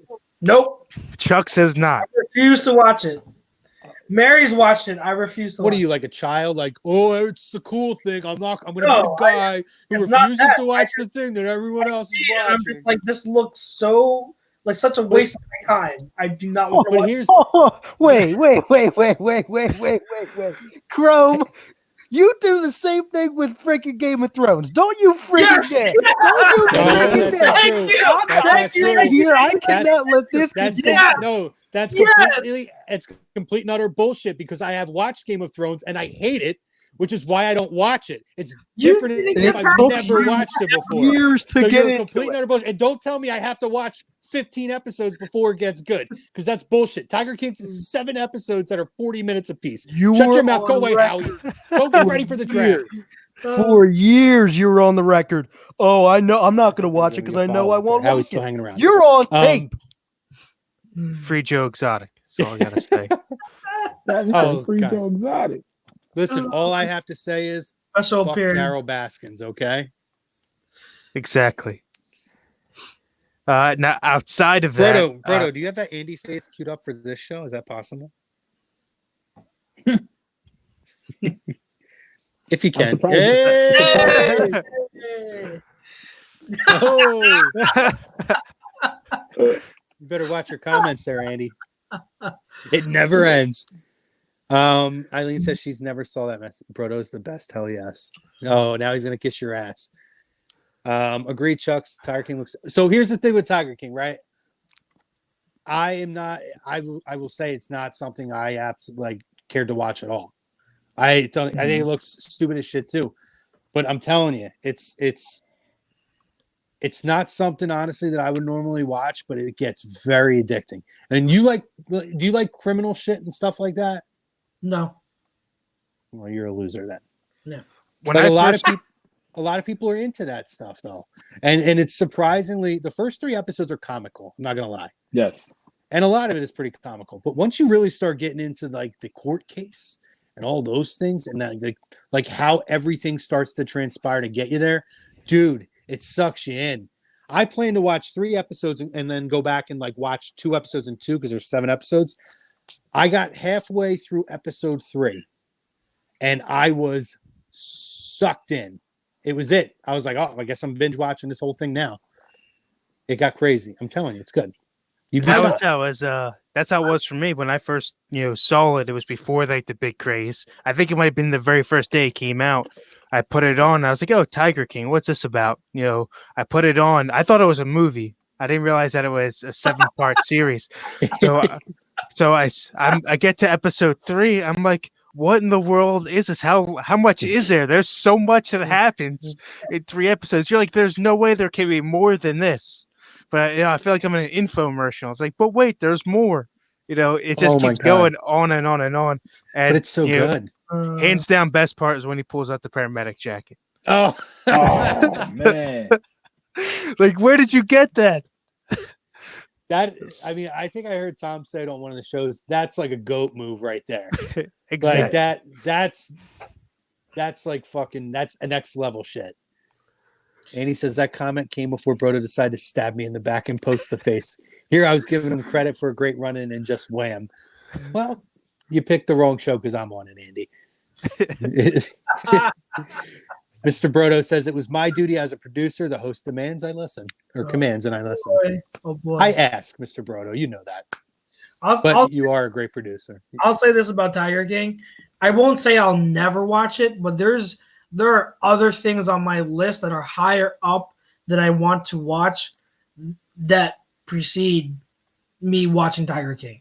So if I get all those, and then like there are no more movies that I need to watch, and I'm caught up on all the shows that I want to watch. But you'll never be up. You'll never be caught up. Well, Here's my thing: is I look at things and I'm like, all right, like if that was an actual television series and I had to watch a season or 2 seasons, I would have never watched it to start with. But the fact that it's only 7 episodes, it's 40-minute episodes, and it does fly by very quickly. It is something that if you wanted to start early in the day, you can get done in a single day within 5 or 6 hours. Like this is the fucking guy who sat up at midnight and watched the Eagles Amazon show until 6 o'clock in the morning. Yeah, because that was important. Was it? Because we knew everything that happened. Like really? Yeah, but it's Eagles, so but the point being, the reason you did that is because it was an easy watch, right? It was something you can get through quickly as well. This is kind of the same thing. So I just thought, you know what? I'll pop it on. I'll start it. And I ended up getting through it in like 5 hours. I hear that I could use that time to watch and catch up on shows. You ain't doing shit with your time. Stop it. Yes, I am. I will say this. Joe Exotic is probably the most captivating personality I've seen in the last 10 years. It's unbelievable. But no, I'm talking about regardless of the other players on the board. Him. I'm agreeing with you. It's insane. I think Mr. Arnone would have to argue with you on that one. The videos where he cuts away. The man saw the tiger, the tiger saw a man. And listen, can we be? Tom says Joe Exotic is the GOAT. Yo, is it unusual that his music isn't that bad? The videos are strange. The videos are very strange, but the songs themselves, like the voice is not. It's not over the top. The voice does not match. No, his talking voice either. No, at all. What about his concert at the funeral? How do you feel about that? Oh my God! And then the mother-in-law is like trying to get everybody into it, but then after she's like, he totally did that as a show. That son of a bitch. It's like what? Tom says he's got the voice of an angel. It's not his voice, actually. So have we confirmed that? Because he still sings at the concerts. Or the fact that he sang at the funeral to me refutes the fact that people are speculating it's not his voice. Shaquan Jitter says Joe Exotic versus Mike Vick. Ooh. Well, right now Exotic he got the Rona, so he got to get over that first. Yeah. I mean, it's unbelievable what this guy can make people do with cocaine or with meth and is it meth and tigers? Meth, tigers, and expired meat. Oh my God. Never enough weed though. He never supplies enough weed. No. See, Tom says true. He did sing at the funeral, and it was the same voice. So people were trying to speculate that it's not his singing voice. I'm fairly certain it is. The man is very talented. Very weird, but very talented. Oh, it's insane. It is insane. But for those who don't want to watch that, I've been on Netflix. Obviously, Ozark. I finished season 3. Check out Altered Carbon as well with Anthony Mackie. It's very good. That I'm trying to watch now. Ozark. Yeah, I never watched it, so I'm on like episode 2 of season 1, so I'm trying to get through that. Ozark is it's on my list of things that I'm gonna, that. Have you ever watched it at all? I've never watched it. Ooh. And believe it or not, I've never watched Breaking Bad. That's the other show that Mary and I have to watch. So I figure That's this is sacrilegious on both of you. Both of you. I don't know. Well, here's the thing. Here's the thing. Like with Breaking Bad, when it was originally on, I wanted to watch it, but I was so far behind on it that I never had time to watch it. So I kind of thought, I'll get to it. And I did what Chuck's is doing, right? I put it to the side, put it to the side, put it to the side. But now we have all the time in the world. So I do have intentions on starting it over the next few weeks. Crow, did you watch Greatest Showman? Did I let you borrow? I still haven't watched that yet either. Okay, you have to add that to your list now. It's on my list. I will get that done too. It's on my list. Yeah, great movie. I highly recommend Ozark. I'm in the middle of the second season, and to me it has the same type of effect as Tiger King, as far as so much happens. You're like, there can't be more coming. There can't be a whole another season, and I believe a 4th on the way, or supposedly in the works. So, very highly recommend it. Ooh, Andy asks, "What's a better football movie? We Are Marshall, Remember the Titans, Rudy versus Invincible." Well, if you're going Rudy versus Invincible, it's definitely Rudy. Yeah, I would put Rudy over Remember the Titans, but to me they're probably 1 and 1A. We Are Marshall's very good too. I like Remember the Titans. To me, if I had to pick a football movie, it would be none of them, which I might save when we get in that conversation later. We're gonna get into that. Shaquan asks, anything good on Netflix? Well, guys, I'm just letting you know that yesterday the Big Show dropped. Season 1, baby. Black Mirror, America. Black Mirror, yeah. So if you're a fan of the Big Show, Paul White and Steve Urkel, then you should be into the Big Show. On Netflix, real quick, Bert Kreischer, his most recent one. All I'm gonna say, and this is the way you order Starbucks coffee now. I'm telling you, once it opens back up, that whole dude. Oh man, I can't. It's great. It's epic. NX 750 Gaming had Waterboy on there. Of course. Erica Venafra. Hope I got your name right. She says, "Remember the Titans" has some great quotable lines. Yes. Parker says, "Invincible is just like a good Eagles feel-good hype movie." Shaquan Jitters, Any Given Sunday. It's a spectacular movie. Willie Beeman. A good football movie that I actually just saw on Netflix was Greater. It's about Brandon Burlsworth. It's based on his life story. I hadn't heard about it until this past weekend. I think it's a couple of years old now, or it might be 10 years old, but definitely check that out. Okay. Anybody have anything else on Netflix or any of that stuff that you guys are watching, or television shows? Well, like on Netflix, I know they have. I did this while I was sick, because I've been, I was sick for like a week and a half, so I did have some quarantine time I had to kill. And one of the things I did was I went back and I rewatched the whole Dark Knight trilogy, which is on Netflix. And and I'll say this, I love the MCU and I love the Marvel movies.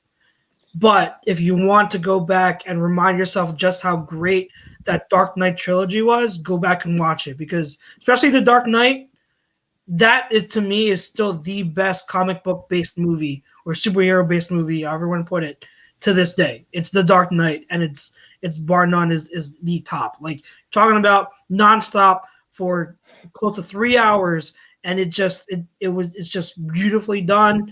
It's artistic, great acting. It's near flawless. So rewatch the whole trilogy. It's a good reminder that, like, before the MCU got big, the Christopher Nolan, Christian Bale did an amazing job with when it came to comic book movies. I didn't even bother putting them on my list because I knew Chucks was going to mention all those anyway. For me, television series, I like This Is Us.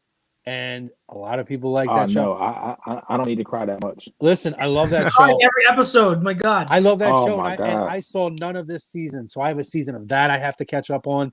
I like A Million Little Things, which is kind of a similar show.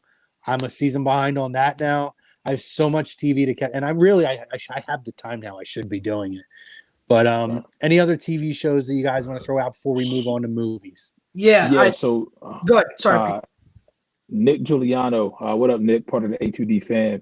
He had put up All American. All American is good. It's based off a true story. I forget the player's name. Made it to the league, but he grew up in Compton. And the guy who the lead actor, actually is British. Have you guys ever watched what's the show on FX called? I can't remember it now. Snowfall. That guy, it's similar to that as well, but he's also from Britain as well. But All American is really good. I think it's like 3 seasons in. It centers around football as well, but it's just really the life and inner city struggles. Kid coming from Compton or Watts, living in Beverly Hills, or and playing for the Beverly Hills team, dealing with that. It's really good TV as well, and it's also on Netflix.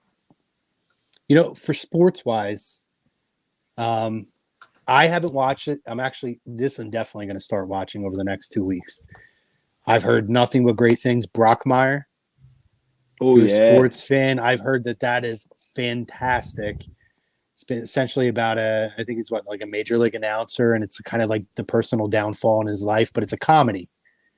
It's supposed to be great. So, I mean, if you're looking for something sports wise to watch, like I know you mentioned All American and stuff, this has gotten massively high reviews for this show. So look for Brockmire. I think it's on AMC and IFC.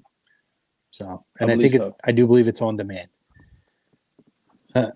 Erica says, "This Is Us is life." Chrome, I agree. Matt says, "Not on Netflix, but I watched all 3 John Wick movies. Been putting it off for years." Ferris Bueller's Day Off is another one. Brodo, 24. If you've never watched 24, that's a show to go back, especially the first 5 seasons of that. I've never watched it. It's a lot on here. Yeah. So let's go to movies. Let's just do some sports movies. And again, some of them won't even need an explanation or anything like that. But let's kind of go around and just rattle off a sports movie, and then we can go around the circle until we're done with sports movies or we're over it. But Chucks, just throw out a sports movie. Miracle. One of my favorites. Great movie if you're a hockey fan. Pete? I love that movie. All-time movie. Yeah. All-time movie. It's amazing. It's amazing. OG Space Jam, baby. Yeah. Yeah. I don't feel like it stands the test of time, man. It's rough for me to get through that. Does Now Bugs we're Bunny going stand the back test of time? Huh? Does Bugs Bunny stand the test of time? Not with me. You just have no soul. It's on Disney Plus. I'm about to go back and watch it. Disney Plus is it's so clutch. It is clutch right now. I gotta watch Onward. Onward was good, dude. Onward is good. Catch yourself, because if you may tear up at the end, I'm telling you, I had to catch myself. It's I'll Disney. have When to you be ready to go. Well, I can't touch my face, so I'm gonna have to have like something to blot my face as we go along. Pete, what's another? Did you just throw one out there? Yeah, you did. Yeah, I threw one out. I think Kev, what's your sports movie? For me, Replacements. Oh, I like that. Classic. Keanu Reeves, yeah. Love that. Falco. I mean, I'm gonna throw. I have a couple that are kind of the obscure. We have the ones that we know, right? So you talk about A League of Their Own and those kind of movies, the classics. Let me ask: does anybody have maybe the lesser known or the ones that a lot of people haven't seen? And you can do more than one. Throw a few out there. I have a number of them. Yeah. I have The Sixth Man. Sixth Man is great. Yes. Sixth Man. It's funny. And also, it's weird though, but it has an art to it, and that's Joanna Man too. Joanna Man. Oh, I can't get into Joanna Man. It would sit well in this day and age, how everything is moving towards genderless. So, right. You want to be politically correct? Go watch Joanna Man. Anybody have any other kind of not as majorly popular movies, but some people can go back? Another obscure hockey movie. Brodo, real quick, Brodo's comment is great. The Replacements, or AKA the story of the 2020 New England Patriots. I love it. I'll take it. So then they'll be good. So then they're going to Similar be jersey too. He'll take Shane Falco. Shane Falco. That's right, I will. Yeah. Clifford Franklin is going to be the best wide receiver on the Patriots. That's a great one. I mean, it's well known, but it's a classic, and people forget about it. Yeah. Cool runnings. Yeah. Feel the rhythm, feel the rhyme. Your Yeah, one, it's pushcart time. Mystery Alaska is a hockey movie. I don't know if anyone watched it. It's from I think like 20 years ago or something. But it's about a hockey team from a town called Mystery Alaska that faces off in an exhibition game. They do it in like pond hockey against the New York Rangers. And it's a really good movie. I remember watching it before, and I want to go back and look it up and rewatch it. But it's a good hockey movie. Nice. So for me, I have two. One is Gridiron Gang with Dwayne Johnson. It's I saw that the day it came out in the theater. I love that movie. Less football than drama story goes, but definitely the basis around it. Little One of my Giants is favorites. classic. And then The Rookie, where high school coach comes back to pitch. Yeah. That to me is a great story in general. So that's up there. I got a couple of them. I'm gonna just kind of go through them. For me, if you've never seen it, it's amazing. It's hilarious. Tin Cup. Oh yes. I know that people like the Legend of Bagger Vance and whatnot. To me, this is the greatest golf movie of all time. I love Tin Cup. It's amazing. The greatest game ever played would give it a run for its money. With Shia LaBeouf. I got to disagree, man. I love Tin Cup. I freaking love it. Depends. Is you want comedy and golf, or do you? I mean, and how you not put? I can't think of what's the one. Bro, you get Kevin Costner, Don Johnson, Renee Russo back when she was in her prime, and Cheech Marin, bro. Happy Gilmore, sir. Oh, stop it. That's so overrated. It's such an overrated. You're overrated, sir. It's you watch it now. Every other Adam Sandler movie. I'm gonna talk funny, and it's and they're all great. And they're all great. Stick. Stop it. They're not all great. Billy Madison is the GOAT. He's got my hand. But when it comes to golf, the greatest game ever played. If you've never seen it, it's based on a true story. Francis Clement won the U.S. Open as an amateur, and it's a good movie. It's regardless of if it's golf or any sport. It's a good film. Basketball movie, Eddie. Eddie. With Whoopi Goldberg. Blue Chips, another great basketball movie with Nick Nolte, Penny Hardaway, and Shaq. Yep. What about He Got Game? He Got Game is a classic. Yeah. Classic. I lost my place because Chuck said He Got Game. Necessary Roughness is a classic football movie. Mm-hmm.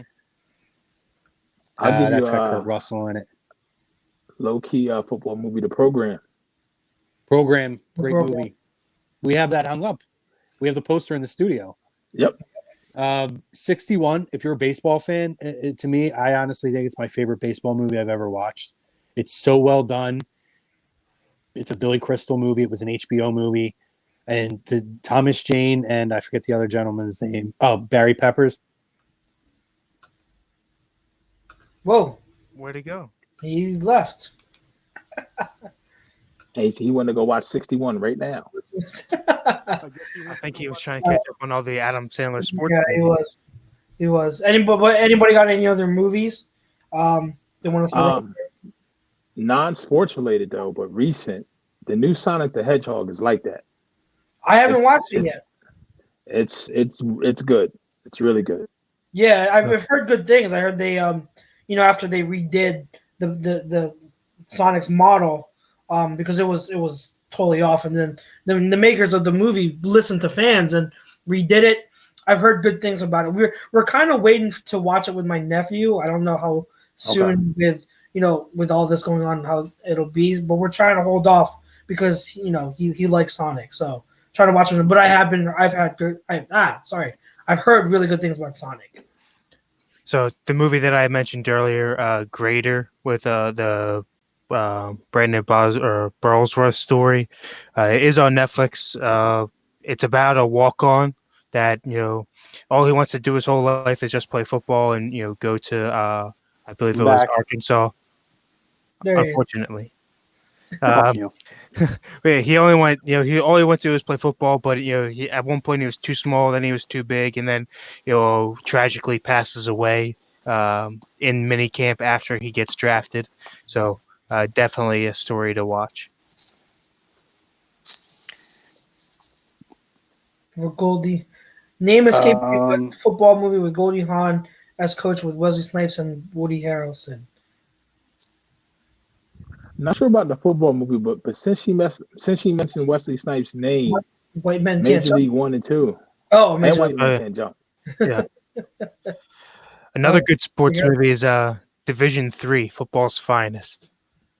It's a quirky, off-the-wall movie not many people have seen. Yeah. Any other movies before you go into video games to top it off? All the I'm gonna first do- 3 Die Hards. So Die Hards. Go ahead, Crow. Is he? Is he frozen? 7. Oh, 7. 7 is one of the greatest movies ever. Are you having a hard time hearing me? No, we can hear you now. Sorry. Yeah. Okay.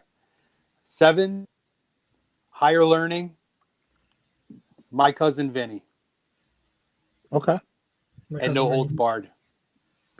I'm having some issues here, so I'm going to pop off. I'm going to let Chucks do the closeout or Pete or whoever.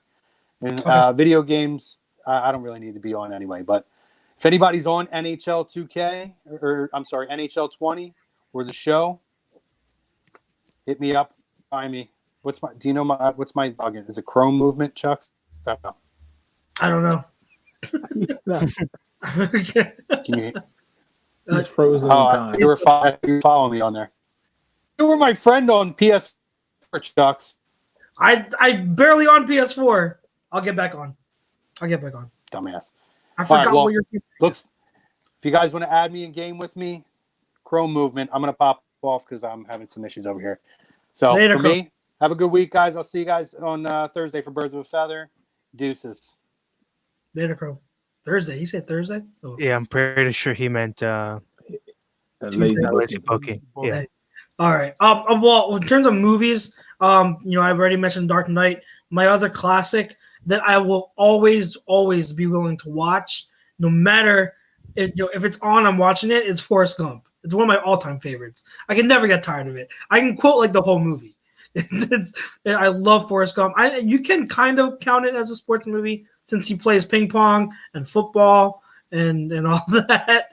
But I love Forrest Gump. Never get tired of it. Any more movies before we close it out with video games? I'm a mark for Transformers movies, so You like the Transformers movies? I love the trans. To me, it's God, my dad, rest of soul, and Optimus Prime. It's that order. But the Michael Bay ones, or are you talking about the old classic? Anything Transformers I will watch. Here's the thing: cartoon series, every movie, good or bad. I love Transformers, like the old cartoons, but Michael Bay ruined those movies. So I did not like those movies because I was such a big Transformers was a big part of my childhood, and I felt like he did them wrong. So that's why I'm not a big fan of the Transformers movies, the Michael Bay ones. But the classic ones, are you kidding me? Yeah. Like when I was a kid and I watched that Transformers movie, and then Optimus Prime dies, like how much that scarred me for life. Yeah, man. I'll never get over that. Man. That death was equal. That was like our Mufasa dying. That was like they were like equals. Yeah. It was like Mufasa died before Mufasa died. Yeah, exactly. So I feel you. That classic Transformers movie. Yeah. Did you check out the new Bumblebee yet or no? Because he didn't make that one. That one was actually decent. That was actually decent. I didn't mind that one as much as the other. So I felt like that one was decent. And I'm not sure if you noticed, but Netflix is dropping a trilogy. All no humans at all Transformers related. I'm surprised they actually haven't dropped it yet. I'm excited for that. I did hear about that. That I'm very excited over. And if we're talking about childhood stuff, I don't know, like for all of you who are still listening, if you guys have like families or anything, even if not, but one of my favorite animated shows ever, what is if you want to go back and watch it, is Avatar: The Last Airbender. To me, like greatest animated show ever. Like talking about like themes for both children and for adults, talking about like a flawless storyline, character development, just amazing. And it didn't drag on. 3 seasons of action-packed episodes where each episode was great. So it's not on Netflix or Disney Plus. If you can find a way to illegally download it or buy it. Yeah, if you want to buy the things, I definitely 100% recommend it. It's one of my shows. The shows that when my kid gets old enough, I'm having him watch that because phenomenal show. You know, Netflix is remaking it again, live action. I know, and I'm very, very nervous about that. And they got to do better than the movie did. The movie was like M. Night Shyamalan. I hate him with a passion because of what he did with that movie. What he did with that movie was the worst movie I've ever seen, and so I will always hate M. Night for even though he's a Philly guy. I can't stand the sight of him because of what he did. Thank God.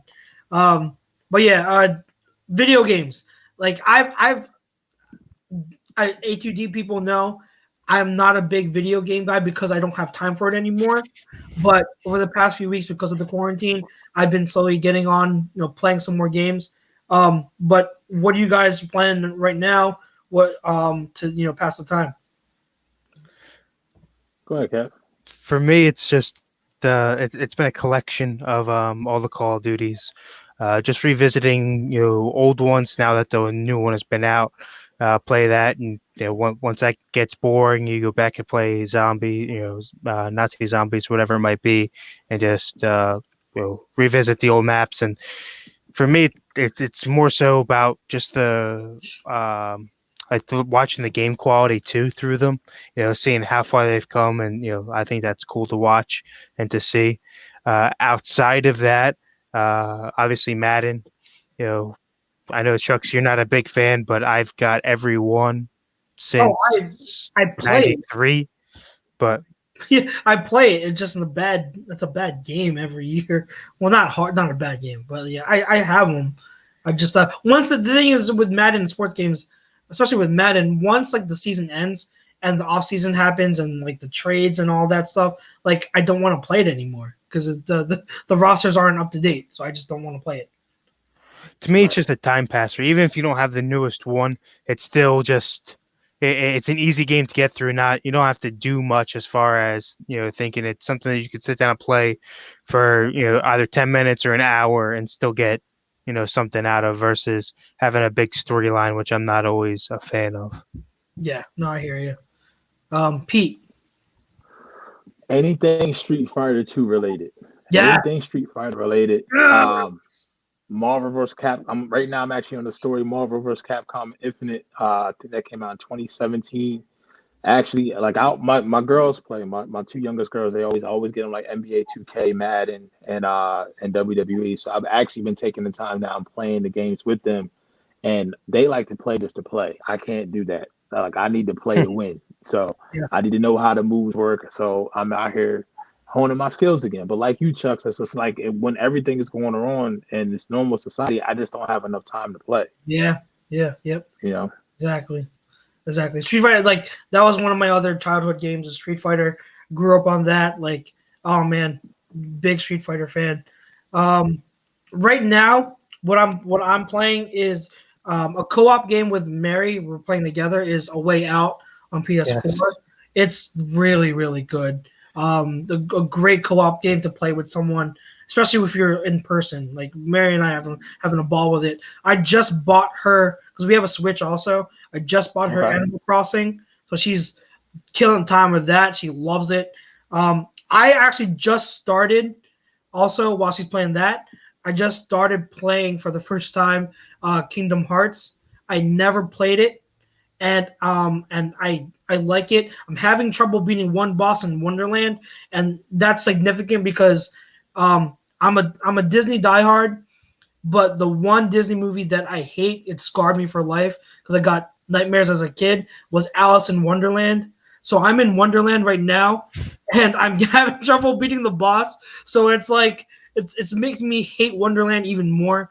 But I like it. It is such a good game, and so one game that is coming out Friday that I'm very, very excited about to play. I already pre-ordered it. Is the remake of Final Fantasy VII.